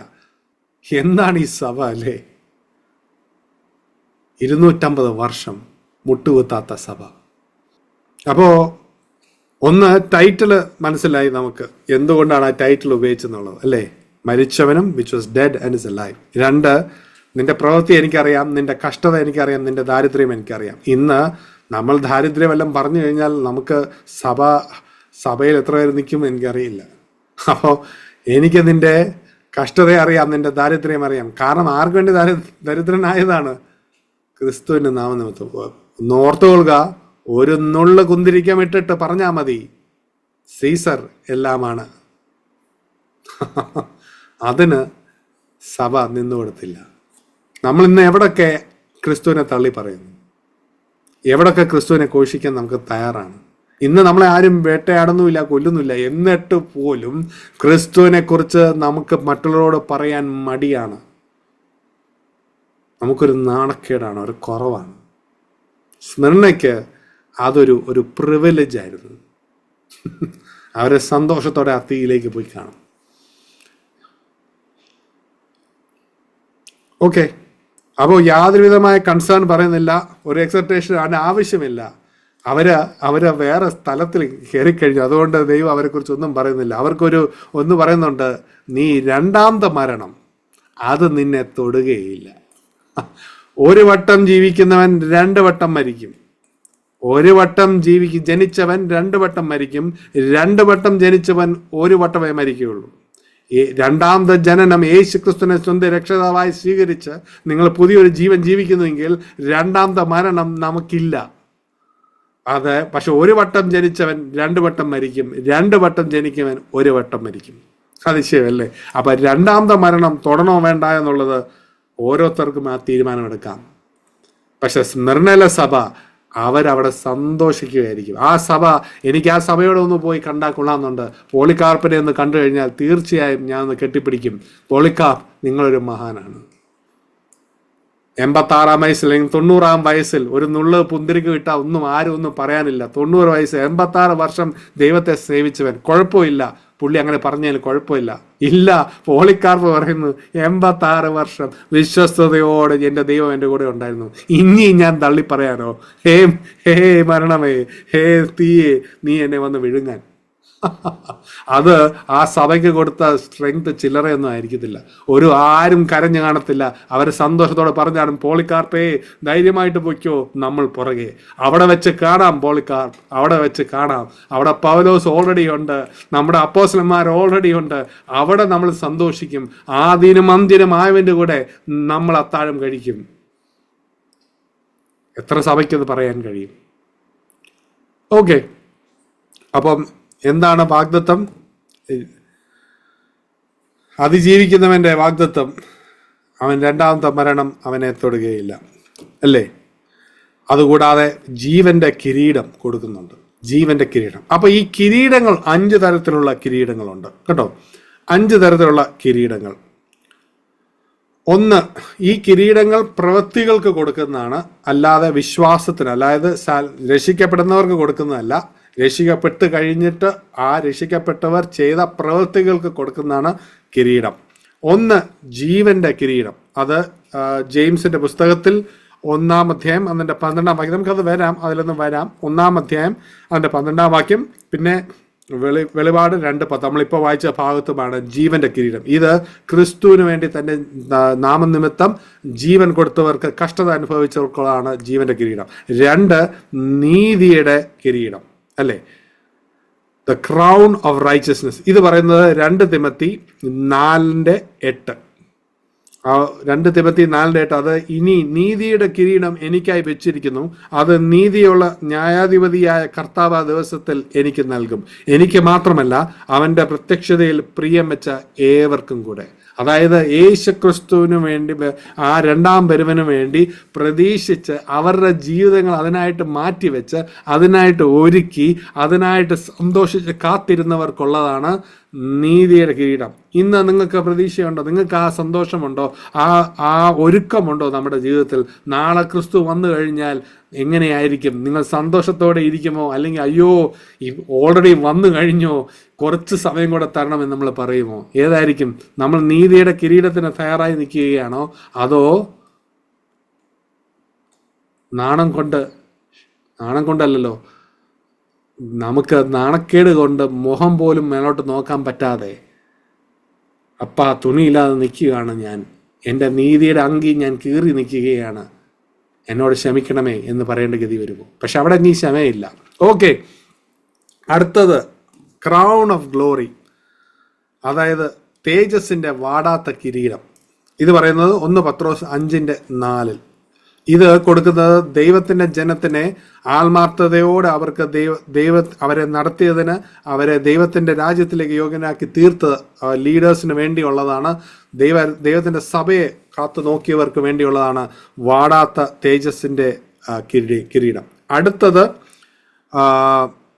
വാടാത്ത കിരീടം, ക്രൗൺ ഇൻകറപ്റ്റബിൾ. 1 കൊരിന്ത്യർ 9:25 അതായത് വീണ്ടും ദൈവത്തിന് വേണ്ടി, ദൈവനാമത്തിന് വേണ്ടി അവസാനം വരെ സകലത്തിനെ എതിർത്ത് നിന്ന് അതിനെ അതിജീവിക്കുന്നവർക്ക് വേണ്ടിയുള്ളതാണ് ഈ വട. അതായത് പ്രതിസന്ധികളുടെ നടുവിലും പ്രയാസങ്ങളുടെ നടുവിലും ഏത് പ്രയാസഘട്ടത്തിലും പിടിച്ചു നിൽക്കുന്നവന് ഉള്ളതാണ് ഈ വാടാത്ത കിരീടം. നേരത്തെ തേജസ്സിന്റെ വാടാത്ത കിരീടമായിരുന്നു, ഇത് വാടാത്ത കിരീടം, ക്രൗൺ ഇൻകറപ്റ്റബിൾ. ഓക്കെ, അടുത്തത് ക്രൗൺ ഓഫ് റിജോയ്സിങ്, അതായത് പ്രശംസാ കിരീടം. ഇത് 1 തെസ്സലോനിയർ 2:19 എഴുതിക്കുന്നു. പ്രശംസാ കിരീടം ഇതിൽ ഏതൊക്കെ, ഇത് ആർക്കൊക്കെയെന്നറിയോ? ദൈവരാജ്യത്തിന് വേണ്ടി ആത്മാക്കളെ നേടുന്നവർക്ക്. അത് സന്തോഷം കൊണ്ടുവരുന്ന കാര്യം തന്നെ അല്ലേ? ദൈവരാജ്യത്തിന് വേണ്ടി ആത്മാക്കളെ നേടുന്നവർക്ക് പ്രശംസാ കിരീടം. അതെങ്കിലും നമുക്കൊന്ന് പിടിച്ചെടുക്കാൻ നോക്കാം അല്ലേ? ദൈവരാജ്യത്തിന് വേണ്ടി ആത്മാക്കൾ നേടിക്കൊണ്ട് വേറെ നേടണ്ടെന്നല്ല ഞാൻ പറയുന്നത്. ഇതൊരു പക്ഷേ നമുക്കൊന്ന് ആഞ്ഞു പിടിക്കാം, നമുക്ക് ഓരോന്നും ഒന്ന് ആഞ്ഞു പിടിക്കാം. നീതിയുടെ കിരീടം, ജീവന്റെ കിരീടം, തേജസ്സിന്റെ വാടാത്ത കിരീടം, പ്രശംസാ കിരീടം. ഇതിലേതാണ് നിങ്ങൾക്ക് വേണ്ടത്? ക്രൗൺ ഓഫ് ലൈഫ്, അത് നമ്മളെ കുലുക്കും. കാരണം സ്മരണ വായിച്ചു കഴിയുമ്പോൾ നമുക്ക് ക്രൗൺ ഓഫ് ലൈഫിനോടുള്ള ഒരു കമ്പം ഇച്ചിരി കുറയാൻ സാധ്യതയുണ്ട്. പക്ഷെ ദൈവത്തിന്റെ ആത്മാവുള്ളവർ ആ മരണം സന്തോഷത്തോടെ പോയി ഏറ്റെടുക്കും. ഓക്കെ, നമുക്ക് ഒരു ഭാഗം വായിക്കേണ്ടതായിട്ടുണ്ട്. കാരണം ഇന്ന് നമ്മുടെ ജീവിതത്തിൽ നേരിടുന്ന ഒരു ഭാഗം നമ്മൾ കഴിഞ്ഞ ദിവസം എടുത്തതാണ്, എന്നാൽ കൂടെ അതിൽ ഈ ജീവന്റെ കിരീടത്തിന്റെ ബേസിൽ അത് വായിക്കേണ്ടതുണ്ട്. 1 ജെയിംസിന്റെ പുസ്തകം 1-ാം അധ്യായം അതിൻ്റെ 9 മുതൽ അല്ലെങ്കിൽ 10 മുതൽ 15 വരെ. യാക്കോബിന്റെ പുസ്തകം 1-ാം അധ്യായം അതിൻ്റെ 10 മുതൽ 15, അല്ലെങ്കിൽ 9 മുതലായാലും കുഴപ്പമില്ല, 15 വരെ. എളിയ സഹോദരൻ തന്റെ ഉയർച്ചയിൽ പ്രശംസിക്കട്ടെ, ധനവാൻ തന്റെ താഴ്ചയിലും തന്നെ. എന്തെന്നാൽ അവൻ പുല്ലിന്റെ പൂവ് പോലെ കൊഴിഞ്ഞു പോകും. സൂര്യൻ കടുത്ത ചൂടോടെ ഉദിച്ചിട്ട് പുല്ല് ഉണങ്ങി പൂവ് കൊഴിഞ്ഞ് അതിന്റെ രൂപഭംഗി നശിച്ചു പോകുന്നു. അതുപോലെ ധനവാനും തന്റെ പ്രയത്നങ്ങളിൽ വാടിപ്പോകും. പരീക്ഷ സഹിക്കുന്ന മനുഷ്യൻ ഭാഗ്യവാൻ. എന്തെന്നാൽ അവൻ യോഗ്യനെന്ന് തെളിഞ്ഞ ശേഷം കർത്താവ് തന്നെ സ്നേഹിക്കുന്നവർക്ക് വാഗ്ദത്തം ചെയ്തിരിക്കുന്ന ജീവകിരീടം പ്രാപിക്കും. അതായത് ധനവാൻ, ഇവിടെ 2 കാര്യങ്ങൾ പറയുന്നുണ്ട്, വളരെ ഇൻട്രസ്റ്റിംഗ് ആയിട്ട് എനിക്ക് തോന്നി. ഒന്ന് ധനവാനെ കുറിച്ച് പറയുന്നുണ്ട്, രണ്ടാമത് ആനെ കുറിച്ചാണ് പറയുന്നത്, എളിയ സഹോദരൻ. അതായത് 2 കൂട്ടരെ കുറിച്ച് പറയും. പക്ഷെ ധനവാനോട് പറയുന്നുണ്ട്, നിന്റെ സമ്പത്തിനെ ഓർത്ത് നീ പ്രശംസിക്കണ്ട. മറ്റവൻ എന്താ അതായത് എളിയവൻ എന്താ പറയുന്നത്? അവനൊന്നും ഇല്ലാത്തത് കൊണ്ട് അവൻ വിഷമിച്ചിരിക്കുകയും വേണ്ട. ദൈവത്തിന് ഇത് 2 കാര്യമില്ല. ദൈവത്തിന്റെ കാര്യം എന്തുവാ? ദൈവത്തിന് പറയുന്നത്, നീ എന്തിനു വേണ്ടി പ്രയത്നിച്ചോ അത് വാടിപ്പോകും. അപ്പൊ വാടിപ്പോകാത്ത ഒരു കിരീടമുണ്ട്. ഈ കിരീടങ്ങൾക്കൊന്നും വാടാത്ത കിരീടങ്ങളാണ്. അതായത് ധനവാനായാലും എളിയവനാണെങ്കിലും അവർ 2 പേരും ചിന്തിക്കേണ്ടതും പ്രയത്നിക്കുന്നതും ദൈവരാജ്യത്തിന് വേണ്ടിയാണ്. ധനവാൻ ഈ ലോകത്തിൽ ധനം കിട്ടിയിട്ട് ദൈവം എനിക്ക് തന്നു എന്ന് പറയുമ്പോഴും ആ ധനവാന്റെ ധനം ഇവിടെ ഇട്ടിട്ട് പോകേണ്ടി വരുന്നത് കൊണ്ട് അവിടെ വാടാത്ത കിരീടം അല്ലെങ്കിൽ വാടാത്ത കിരീടത്തിന് കിട്ടാനുള്ള കാര്യങ്ങൾ ചെയ്തിട്ടില്ലെങ്കിൽ ആ രാജ്യത്ത് കയറിയിട്ട് യാതൊരു കാര്യമില്ല. അതുകൊണ്ട് ഞാൻ വളരെ ധനവാനായി, ദൈവം എന്നെ അനുഗ്രഹിച്ചു, എളിയവനെ നോക്കി പുച്ഛത്തോടൊന്നും നോക്കണ്ട, നീ അതിൽ അഹങ്കരിക്കണ്ട, നീ താഴ്ന്നിട്ട് ദൈവരാജ്യത്തിന്റെ കാര്യങ്ങൾ ചെയ്യുക. എളിയവനോട് പറയാണ്, അത് ഓർത്ത് നീ വിഷമിക്കണ്ട, നിന്റെ എളിമയിൽ നീ പ്രശംസിച്ചോ. നീ 2 പേരും നോക്കേണ്ട ഒരു കാര്യം എന്താണ്? പരീക്ഷ സഹിക്കണം. പരീക്ഷ സഹിക്കുന്നവൻ ഭാഗ്യവാൻ അല്ലേ? പരീക്ഷ, അതായത് ഒരു വിശ്വാസിയുടെ ജീവിതത്തിൽ പരീക്ഷണങ്ങൾ വരും, അത് വന്നിരിക്കും. പരീക്ഷണങ്ങൾ കൂടെ കടന്നു പോകാൻ പറ്റാത്തൊരു വ്യക്തിക്ക് അല്ലെങ്കിൽ തയ്യാറാത്ത വ്യക്തിക്ക് യാതൊരു വിധത്തിലുമുള്ള റിവാർഡ് കിട്ടും അല്ലെങ്കിൽ പ്രശംസാപത്രം കിട്ടുമെന്ന് വിചാരിക്കണ്ട. നമ്മൾ ദൈവവിശ്വാസികളാണെങ്കിൽ ദൈവത്തിന്റെ രാജ്യത്തിന് വേണ്ടി നീതിപൂർവ്വം ജീവിക്കുന്ന ഓരോ വ്യക്തിക്കും പരീക്ഷകൾ കൂടെ കടന്നു പോകും. എനിക്ക് തോന്നിയിട്ടുള്ളത് ദൈവം മക്കളെ ഫിൽട്ടർ ചെയ്യുന്ന ഒരു കാര്യമാണ് ഈ പരീക്ഷണങ്ങൾ. കാരണം ദൈവത്തിന്റെ ആത്മാവിൽ കീഴിൽ നിൽക്കുന്നവർക്കേ ഈ പരീക്ഷണങ്ങൾ അതിജീവിക്കാൻ കഴിയുള്ളൂ. ധനവാനായിട്ട് നമുക്ക് ദൈവത്തെ പ്രശംസിച്ച് നിൽക്കാം, പക്ഷെ പരീക്ഷണങ്ങളിൽ കൂടെ കടന്നു പോകുമ്പോൾ ആ ദൈവത്തെ പിടിച്ചു നിന്നുകൊണ്ട് മുന്നോട്ട് പോകാൻ സാധ്യമല്ല. കാരണം എന്തുവാ? ആ ദൈവത്തിന്റെ ആത്മാവിൽ കൂടെ മാത്രം ചെയ്യുന്നതാണ്. അല്ല, ഇയ്യോബിന്റെ പുസ്തകത്തിൽ വളരെ ഇൻട്രസ്റ്റിംഗ് ആയ കഥയുണ്ട്. ഇയ്യോബ് വെറുതെ അവിടെ ഇരിക്കുമ്പോൾ പെട്ടെന്നാണ് ആ ന്യൂസ് വരുന്നത്, തൻ്റെ സ്ഥലങ്ങളെല്ലാം പോയി, തൻ്റെ പ്രോപ്പർട്ടി എല്ലാം പോയി, തൻ്റെ ധനമെല്ലാം പോയി. അപ്പം നിങ്ങൾ ഇയ്യോബിന്റെ സ്ഥാനത്ത് നിന്നുകൊണ്ട് ചിന്തിച്ചു നോക്കുക. നിങ്ങൾ വെറുതെ വീട്ടിൽ ഇരിക്കുമ്പോൾ ഒരു ന്യൂസ് വരികയാണ്, നിങ്ങൾക്കുണ്ടായിരുന്ന സകല ബാങ്ക് അക്കൗണ്ടും കാലിയായിരിക്കുന്നു. നിങ്ങൾക്ക് ഇതുവരെ നിങ്ങൾ കോടികൾ ഉണ്ടായിരുന്നു കാണാം, ലക്ഷങ്ങൾ ഉണ്ടാക്കി കാണാം, നിങ്ങൾ സ്വരൂപിച്ചതെല്ലാം പോയിരിക്കുന്നു. ഇത് മതി ഒരു സഭയിലെ ഒരു വ്യക്തിക്ക്, നമ്മളെ പോലെ ഒരു വ്യക്തിക്ക് തകർന്നു വീഴുവാൻ അത് മാത്രം മതി. കൂടുതലൊന്നും വേണ്ട. മിക്കവാറും അവിടെ ഹാർട്ട് അറ്റാക്ക് ഒന്നും അവിടെ കിടക്കുമായിരിക്കും. ഇയ്യോബ് ഇത് കേട്ട് കഴിഞ്ഞ ഉടനെ അടുത്ത മിനിറ്റിൽ സംഭവിക്കുന്നത്, അടുത്ത ന്യൂസ് വരികയാണ്, ഇയ്യോബേ നിന്റെ മക്കളെല്ലാം മരിച്ചു, നിന്റെ മക്കളെല്ലാം മരിച്ചു. അതായത് തൻ്റെ ധനം നഷ്ടപ്പെട്ടു, തൻ്റെ പ്രോപ്പർട്ടി നഷ്ടപ്പെട്ടു. അതിൻ്റെ വിഷമം അങ്ങോട്ട് അത് കടക്കുന്നതിന് മുമ്പ് തൻ്റെ മക്കളെല്ലാം മരിച്ചു. ഒന്ന് ആലോചിച്ച് നോക്ക്.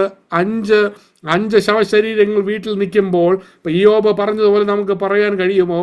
ഇയ്യോബ് താഴോട്ട് വീണിട്ട്, ഭൂമിയിലോട്ട് വീണിട്ട് പറയാണ്, യഹോവ തന്നു, യഹോവ എടുത്തു. ഇയ്യോബിനത് എങ്ങനെ പറയാൻ സാധിച്ചു?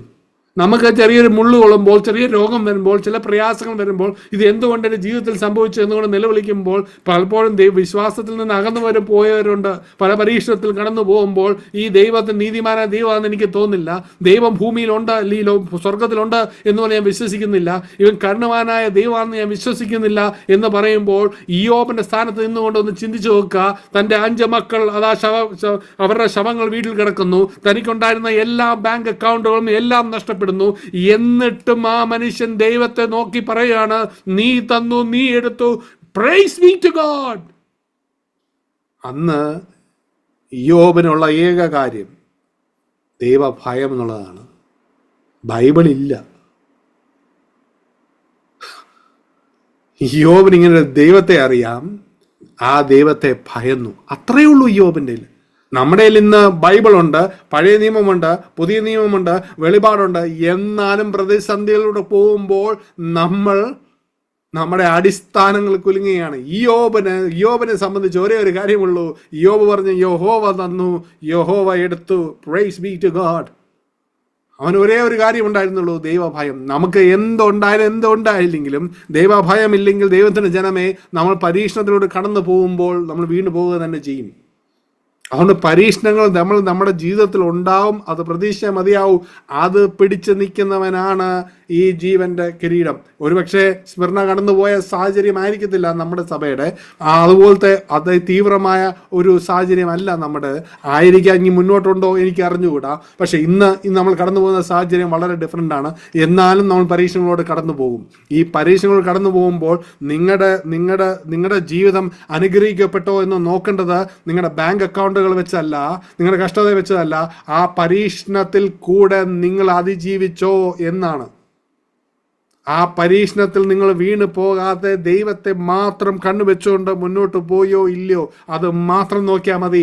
അതാണ് സ്വർഗം നോക്കുന്നത്. അതുകൊണ്ട് ഇത് കഴിഞ്ഞപ്പോൾ ബാങ്ക് അക്കൗണ്ട് നിങ്ങൾക്ക് കൂടിക്കഴിഞ്ഞാലും ബാങ്ക് അക്കൗണ്ട് കുറഞ്ഞാലും ദൈവരാജ്യം പറയുന്നു അതെല്ലാം അഴിഞ്ഞു പോകേണ്ടതാണ്. അത് ഈ ലോകത്തിലേക്ക് കയറത്തില്ല. അത് വാടിപ്പോവും. ഒരു പൂ വാടിപ്പോകുന്നത് പോലെ വാടിപ്പോവും. നിങ്ങൾ വരുന്നത് ഒരു വാടാത്ത രാജ്യത്തിന്, വാടാത്ത ഒരു കിരീടത്തിലാണ് നിങ്ങൾ വരുന്നത്. ഈ രാജ്യത്തിൽ ഞാൻ നിങ്ങൾക്ക് വേണ്ടി ഒരുക്കി വെച്ചിരിക്കുന്നത് അത്ര മഹത്വമുള്ള കാര്യമാണ്. ഈ വാടിപ്പോകുന്ന കാര്യങ്ങളിലാണ് നിങ്ങളുടെ ഹൃദയവും നിങ്ങളുടെ മനസ്സുമെങ്കിൽ ഈ രാജ്യത്തിലേക്ക് കയറുവാൻ നിങ്ങൾക്ക് ബുദ്ധിമുട്ടും. അതാണ് താഴോട്ട് വായിക്കുന്നത്. നമുക്ക് താഴോട്ട് വായിക്കാം. 12 മുതൽ 11 മുതൽ വായിച്ചോ. സൂര്യൻ കടുത്ത ചൂടോടെ ഉദിച്ചിട്ട് പുല്ല് ഉണങ്ങി പൂവ് കൊഴിഞ്ഞ് അതിന്റെ രൂപഭംഗി നശിച്ചു പോകുന്നു. അതുപോലെ ധനവാനും തന്റെ പ്രയത്നങ്ങളിൽ വാടിപ്പോകും. പരീക്ഷ സഹിക്കുന്ന മനുഷ്യൻ ഭാഗ്യവാൻ. എന്തെന്നാൽ അവൻ യോഗ്യനെന്ന് തെളിഞ്ഞ ശേഷം കർത്താവ് തന്നെ സ്നേഹിക്കുന്നവർക്ക് വാഗ്ദത്തം ചെയ്തിരിക്കുന്ന ജീവകിരീടം പ്രാപിക്കും.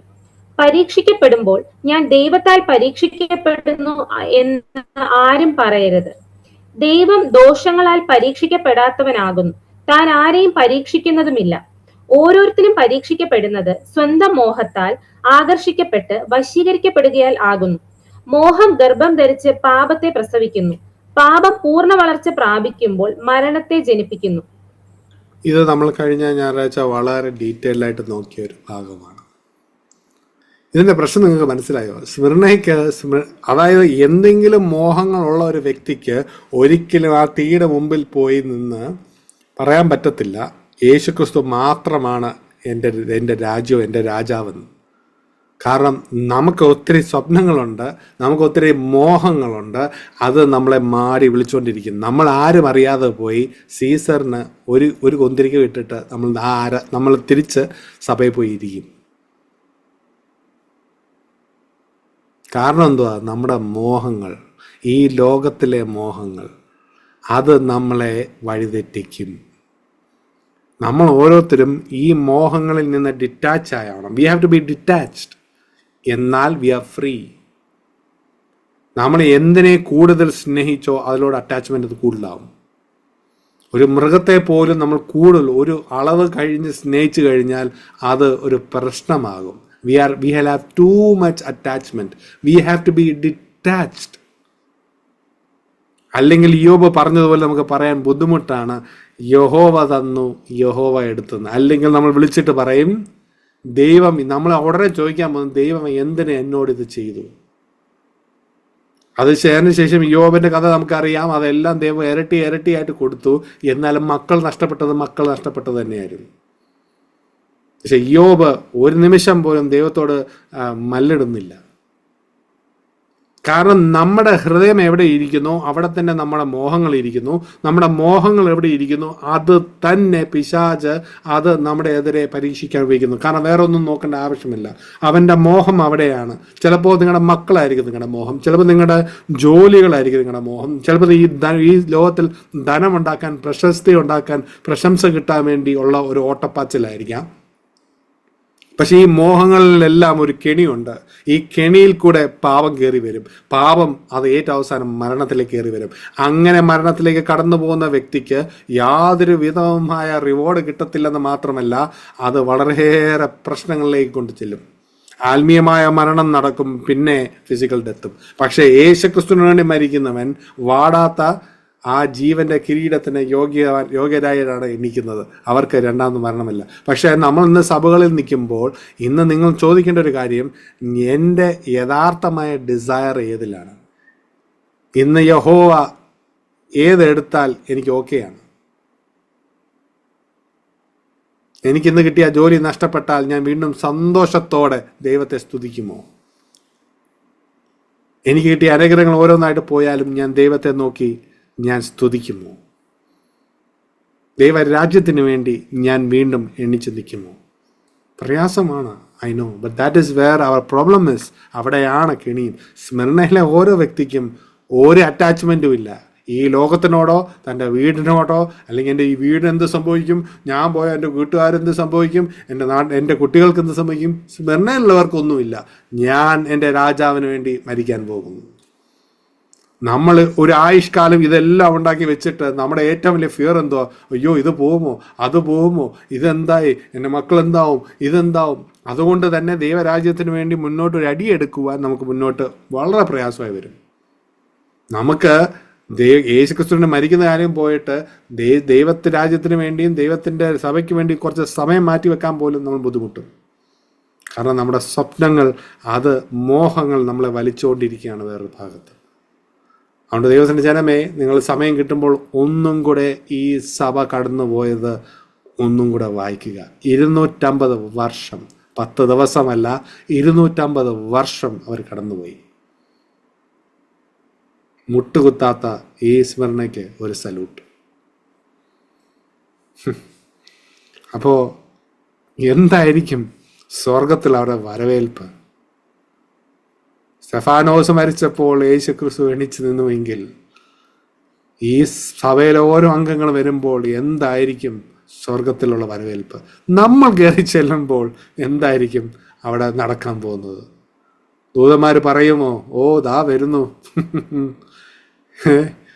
ദൈവരാജ്യത്തിന് വേണ്ടി വലിയ ചെയ്തവനാണോ, അതോ കിട്ടിയ ഓരോ അവസരവും നശിപ്പിച്ചു ഒരുത്തൻ വരുന്നു? ഇതിലേതായിരിക്കും നമ്മുടെ സർട്ടിഫിക്കറ്റ്? അതോ സീസറിൻ്റെ സർട്ടിഫിക്കറ്റുകളുടെ എണ്ണം കൂട്ടിക്കൂടി, കാരണം ജീവിക്കുന്ന ഓരോ വർഷവും അവിടെ പോയി ചെയ്യണം, ആ സർട്ടിഫിക്കറ്റുകളായിട്ട് സീസറിന് കിട്ടിയ സർട്ടിഫിക്കറ്റോടെ അങ്ങോട്ട് കയറാൻ നോക്കുമോ നമ്മൾ? അതോ ദൈവം തന്ന വാടാത്ത ആ സർട്ടിഫിക്കറ്റോ, വാടാത്ത ആ കിരീടമോ? ഇതാണ് ഇന്നത്തെ ചോദ്യം. ഇതിലേത് നമ്മൾ തിരഞ്ഞെടുക്കും? ലോകം തരുന്ന സർട്ടിഫിക്കറ്റോ, അതോ ദൈവം തരുന്ന വാടാത്ത കിരീടമോ? Where is your desire? അത് ചോദ്യം ചെയ്യുകയാണ് സ്മിർന എന്ന കത്തിൽ. കാരണം ഈ കത്ത് സ്മിർനയ്ക്ക് മാത്രമല്ലല്ലോ പോയത്. നിങ്ങൾ വിചാരിക്കേണ്ട സ്മിർനയിൽ മാത്രമാണ് മരിച്ചെന്ന് വിചാരിക്കേണ്ട. എഫെസസിലെ സഭയ്ക്കും ഇത് തന്നെ സംഭവിച്ചു. ഓരോ സഭയിലും ഇത് തന്നെ സംഭവിച്ചു. എന്നാൽ ചില സഭകൾ വളരെ സ്മാർട്ടായതുകൊണ്ട് അവർ വളരെ ധനികരായി. മറ്റേ സഭ സ്മാർട്ട് അല്ലാത്തത് കൊണ്ടും ദൈവത്തിനുള്ള വിശ്വാസം കൊണ്ടും അവർ വളരെ ദരിദ്രന്മാരായി. പക്ഷേ ഈ സഭകളെല്ലാം ഒരു വിധത്തിലുള്ള മറ്റേ രീതിയിൽ കടന്നുപോയി. എഫെസസിലും അനേകം പേര് മരിച്ചു. അതിൽ വലിയൊരു പ്രശ്നം എന്ന് പറഞ്ഞാൽ റോമ സാമ്രാജ്യം ഇടയ്ക്ക് വെച്ച് ഇടിയാൻ തുടങ്ങി. ഇവർ ഈ യുദ്ധം കഴിഞ്ഞ് കപ്പലോടെ തിരിച്ചു വരുമ്പോൾ നിങ്ങൾക്കറിയാം, ഈ ലോകത്തിൻ്റെ പല ഭാഗത്തേക്കാണ് ഈ കപ്പൽ പോകുന്നത്. ഈ കപ്പൽ തിരിച്ചു വരുമ്പോൾ അസുഖങ്ങളും രോഗങ്ങളും ബാധകളുമായിട്ടാണ് തിരിച്ചു വന്നത്. നമുക്ക് എപ്പോഴും അറിയാം, ഒരു യാത്ര പോയിട്ട് തിരിച്ചു വരുമ്പോൾ ആ ദേശത്തിലെ പല രോഗങ്ങളും ബാധകളുമായിട്ട് നമ്മൾ തിരിച്ചു വരാറുണ്ട്. അപ്പം അതേപോലെ ഈ റോമാക്കാർ അനേക രാജ്യങ്ങളിൽ യുദ്ധവും പല കാര്യത്തിലായിട്ട് പോയത് കൊണ്ട് അവർ തിരിച്ചു വന്നപ്പോഴെല്ലാം പ്ലേഗ്സുമായിട്ടാണ് വന്നത്. അനേകം പേർ മരിച്ചു. പിന്നെ അവിടെ വളരെയേറെ ഭൂകമ്പങ്ങൾ നടന്നു. സ്മിർന ഏകദേശം 3 വട്ടം ഭൂകമ്പം കൊണ്ട് നശിച്ചതാണ്. പക്ഷെ ഓരോ വട്ടവും സ്മിർന തിരിച്ചു വന്നുകൊണ്ടേയിരുന്നു. ഒരു വിധത്തിലും സ്മിർന തകർന്നു പോകത്തില്ല. സ്മിർന എങ്ങനെയൊക്കെയോ തിരിച്ചു പിടിക്കുമായിരുന്നു. ഭൂകമ്പത്തിന്റെ പല പ്രയാസങ്ങൾ വന്നെങ്കിലും പിന്നെ ഒരുപക്ഷെ ഈ സ്മിർന റോമക്കാർ പറഞ്ഞതെല്ലാം ചെയ്തതുകൊണ്ട് റോമക്കാർക്ക് വളരെ പ്രിയമായിരുന്നു സ്മിർന. അവർക്ക് വേണ്ടതെല്ലാം റോമക്കാർ ചെയ്തു കൊടുക്കുമായിരുന്നു. കാരണം അത്രത്തോളം സീസറിനെ ആരാധിച്ചതും അവർ പറയുന്നതെല്ലാം ചെയ്യുവാൻ അവർക്കൊരു കോമ്പറ്റീഷൻ തന്നെയായിരുന്നു.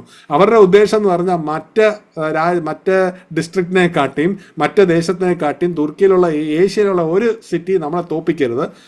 സീസറിനെ ആരാധിക്കണമെങ്കിൽ അതിൽ ഫസ്റ്റ്, റോം പറയുന്നത് എന്തും നമ്മൾ ഫസ്റ്റ് ആക്കും. അതായിരുന്നു സ്മിർനയുടെ ഒരു നയം. അതുകൊണ്ട് തന്നെ റോം അതിനെ ഓരോ വട്ടം നശിച്ചാലും റോം അതിനെ തിരിച്ച് ഡെവലപ്പ് ചെയ്യാൻ തിരിച്ച് കാശ് കൊടുത്തുകൊണ്ടിരുന്നു. സ്മിർന അങ്ങനെ ഒരു പോർട്ട് ഉള്ളതും കൊണ്ടും അവർ വളരെ എഫെസസിലെ പോർട്ട് തകരുകയും സ്മിർനയിലെ പോർട്ട് വളരെ ഇമ്പോർട്ടൻ്റ് ആയി മാറുകയും ചെയ്യും. പക്ഷേ ഈ രോഗങ്ങൾ വന്ന് ഈ പല രോഗങ്ങളും അനേകം പേര് മരിച്ചപ്പോൾ അവർ കണ്ടെത്തിയ ഒരു കാരണം എന്താണെന്നറിയാമോ? ഇതെല്ലാം സംഭവിക്കുന്നത് ക്രിസ്ത്യാനികൾ കാരണമാണ്. ഇവന്മാർ ഈ ദൈവത്തെ ആരാധിച്ചുകൊണ്ടാണ് നമ്മുടെ ഈ ദേശത്ത് ഈ നാശവും ഇതെല്ലാം സംഭവിക്കുന്നത്. അതിൻ്റെ പേരിൽ അവൾ കൂടുതൽ ക്രിസ്ത്യാനികളെ കൊന്നുകൊണ്ടിരുന്നു. ഈ പോളികാർപ്പ് മരിച്ചത് ഒരു ശബത്ത് നാളിലാണ്. അതിൽ ഏറ്റവും കൂടുതൽ കൈയടിച്ചത് യഹൂദരാണ്. അപ്പോൾ യഹൂദരും റോമക്കാരും ഉത്സാഹിച്ച് ക്രിസ്ത്യാനികളെ കൊന്നുകൊണ്ടിരുന്നു. അതുകൊണ്ടാണ് ഞാൻ പറഞ്ഞ 5 മില്യൺ. ഇനി നമ്മൾ വിചാരിക്കും ഇത് വലിയ നമ്പറാണ്. നിങ്ങൾ സ്റ്റാലിൻ്റെ ഹിസ്റ്ററി പഠിച്ചു കഴിഞ്ഞാൽ സ്റ്റാലിൻ ഏകദേശം 40 മില്യൺ ആൾക്കാരെയാണ് കൊന്നിരിക്കുന്നത്. അതിൽ പകുതി ക്രിസ്ത്യൻസ് ആണ്. നിങ്ങൾക്ക് ആ കണക്കറിയാവോ എന്ന് എനിക്ക് അറിഞ്ഞൂടാ. 40 മില്യൺ ആൾക്കാരെ കൊന്നിട്ട് അതിൽ പകുതി ക്രിസ്ത്യൻസ് ആണ്. ഈ നൂറ്റാണ്ട് ബാക്കി എല്ലാ നൂറ്റാണ്ടുകളും ചേർത്ത് എത്ര വിശ്വാസികൾ മരിച്ചോ അതിൽക്കാട്ടി കൂടുതൽ പേര് ഈ നൂറ്റാണ്ടിൽ മരിച്ചിട്ടുണ്ട്. സഭ ഇന്നും കഷ്ടതയോടെ കടന്നു പോകുന്നുണ്ട്. ദൈവത്തിൻ്റെ സഭ ഇന്നും നമ്മൾ അറിയാത്ത പല സ്ഥലങ്ങളിൽ സഭ കടന്നു പോകുന്നുണ്ട്. നമ്മൾ അതിലൂടെ കടന്നു പോകുന്നില്ലെന്ന് മാത്രം. അപ്പോൾ ദൈവത്തിൻ്റെ ജനമേ, കർത്താവിൻ്റെ 2ാമത്തെ വരവിനായി നമുക്ക് ഒരുങ്ങാം. നമുക്ക് കിട്ടിയ ഓരോ അവസരങ്ങളും ഇന്ന് നമ്മൾ പലപ്പോഴും സ്മിർന കടന്നുപോയ അവസ്ഥയിൽ കടന്നു പോകുന്നില്ലായിരിക്കാം. എന്നാൽ നമ്മൾ കടന്നു പോകുന്ന ഓരോ പരീക്ഷണത്തിലും നമുക്ക് ദൈവത്തോട് വിശ്വസ്തയോടെ നിൽക്കാം. ദൈവത്തെ ആശ്രയിച്ച് അതിൽ മുഴുവനായിട്ട് മുറുകെ പിടിച്ചുകൊണ്ട് ദൈവരാജ്യത്തിന് വേണ്ടി നിൽക്കാം. നമുക്ക് ആ വാടാത്ത കിരീടത്തിനായിട്ട് നമുക്ക് പ്രയത്നിക്കാം. വിശ്വസ്തയോടെ നമുക്ക് നിൽക്കാം. ഒറ്റക്കെട്ടായി എന്ത് സംഭവിച്ചാലും നമ്മൾ ഈ ദൈവത്തെ നമ്മൾ ദൈവത്തിനോട് ഈ ദൈവത്തെ നമ്മൾ ഇനിയും ആരാധിക്കും. ഈ ദൈവത്തെ സ്തുതിച്ചുകൊണ്ട് തന്നെ നമ്മൾ ഇനി മുന്നോട്ട് പോകും എന്ന് നമുക്ക് സഭയായിട്ടും വ്യക്തികളായിട്ടും പറഞ്ഞുകൊണ്ട് നമുക്ക് മുന്നോട്ട് നീങ്ങാം. പക്ഷെ ഇന്ന് ഒത്തിരി ചിന്തിപ്പിച്ചു അല്ലേ സ്മിർന നമ്മളെ. വീണ്ടും ഞാൻ പറയുകയാണ്, സർട്ടിഫിക്കറ്റോ ലോകത്തിൻ്റെ സർട്ടിഫിക്കറ്റോ അതോ ദൈവത്തിൻ്റെ വാടാത്ത കിരീടമോ? ആ ചോയ്സ് ഇസ് ബിഫോർ അസ്. നമുക്ക് പ്രാർത്ഥിക്കാം. സ്വർഗീയ പിതാവേ അപ്പ, നമ്മളെ വളരെയേറെ ചിന്തിപ്പിക്കുന്നപ്പ, ഈ സഭ എങ്ങനെ ഇത്രയും കഷ്ടതയോട് കടന്നുപോയി. അവർക്കൊന്നുമില്ലായിരുന്നപ്പ, ദാരിദ്ര്യത്തിൻ്റെ അങ്ങേയറ്റം, ഭിക്ഷ യാചിക്കേണ്ട അവസ്ഥ എത്തി ആ സഭ. എന്നാൽ അങ്ങയുടെ കണ്ണിൽ അവർ ധനവാനായിരുന്നു. അതുകൊണ്ടപ്പ ഇന്ന് നമ്മൾ വീണ്ടും അങ്ങയുടെ സന്നിധിയിൽ മുട്ടുകുത്തുന്നു. നമുക്ക് അങ്ങയുടെ കണ്ണുകൾ അത് നമുക്കും ഉണ്ടാകട്ടെ അപ്പ. സഭകൾക്ക് പലപ്പോഴും തെറ്റിപ്പോകുന്ന ഒരു അബദ്ധം, അവർ എവിടെയാണ് ദൈവസന്നിധിയിൽ നിൽക്കുന്നതെന്ന് അവർ തിരിച്ചറിയുന്നില്ല. നമ്മൾ ഓരോ സഭയും ഓരോ വ്യക്തികളും ഈ ഓരോ പുസ്തകത്തിലും ഓരോ കത്ത് വരുമ്പോഴും നമ്മൾ നമ്മളെ തന്നെ ഒന്ന് ശോധന ചെയ്യട്ടെ അപ്പ. നമ്മൾ എവിടെയാണ് നിൽക്കുന്നത് ഈ ദൈവത്തിൻ്റെ മുമ്പിൽ? Where are we standing? ഈ ലോകത്തിൻ്റെ സർട്ടിഫിക്കറ്റിന് വേണ്ടി ദൈവത്തിൻ്റെ അനുഗ്രഹങ്ങൾ അല്ലെങ്കിൽ ദൈവത്തിൻ്റെ സ്ഥാനമാനങ്ങൾ നമ്മൾ തള്ളിക്കളയുന്നുവോ? ആ വാടാത്ത കിരീടം നമ്മൾ അറിയാതെ തള്ളിക്കളയുന്നുവോ? അതോ അറിഞ്ഞുകൊണ്ട് തന്നെ ഈ ലോകത്തിൻ്റെ പ്രശംസാപത്രങ്ങളിലേക്ക് നമ്മൾ പോകുന്നു? സഭ തീരുമാനങ്ങൾ എടുത്തേ മതിയാവും, വ്യക്തികളും തീരുമാനം എടുത്തേ മതിയാവും. ഇന്ന് നമ്മൾ ഓരോരുത്തരോടും ദൈവം സംസാരിക്കുക, ദൈവവചനം നമ്മളെ ചിന്തിപ്പിക്കാൻ അങ്ങനെ സ്തുതിക്കുന്നപ്പ. കൂടുതലായി അങ്ങയുടെ വചനം നമ്മുടെ ഹൃദയങ്ങളിൽ വസിക്കട്ടെ അപ്പ. അങ്ങയ്ക്ക് യോഗ്യമാവണ്ണം ജീവിക്കുവാൻ, ദൈവനാമം മഹത്വപ്പെടുവാൻ, ഈ ലോകത്തിൻ്റെ വെളിച്ചമാണെന്ന് പറയുവാൻ, ഏത് പ്രതിസന്ധിയിലും ഇത് എൻ്റെ രാജാവ് എന്ന് വിളിച്ച് പറയുവാൻ, അതിന് നമ്മളെ യോഗ്യരായി തീരട്ടെ. എല്ലാം യേശുക്രിസ്തുവിൻ്റെ വിലയേറിയ നാമത്തിൽ തന്നെ.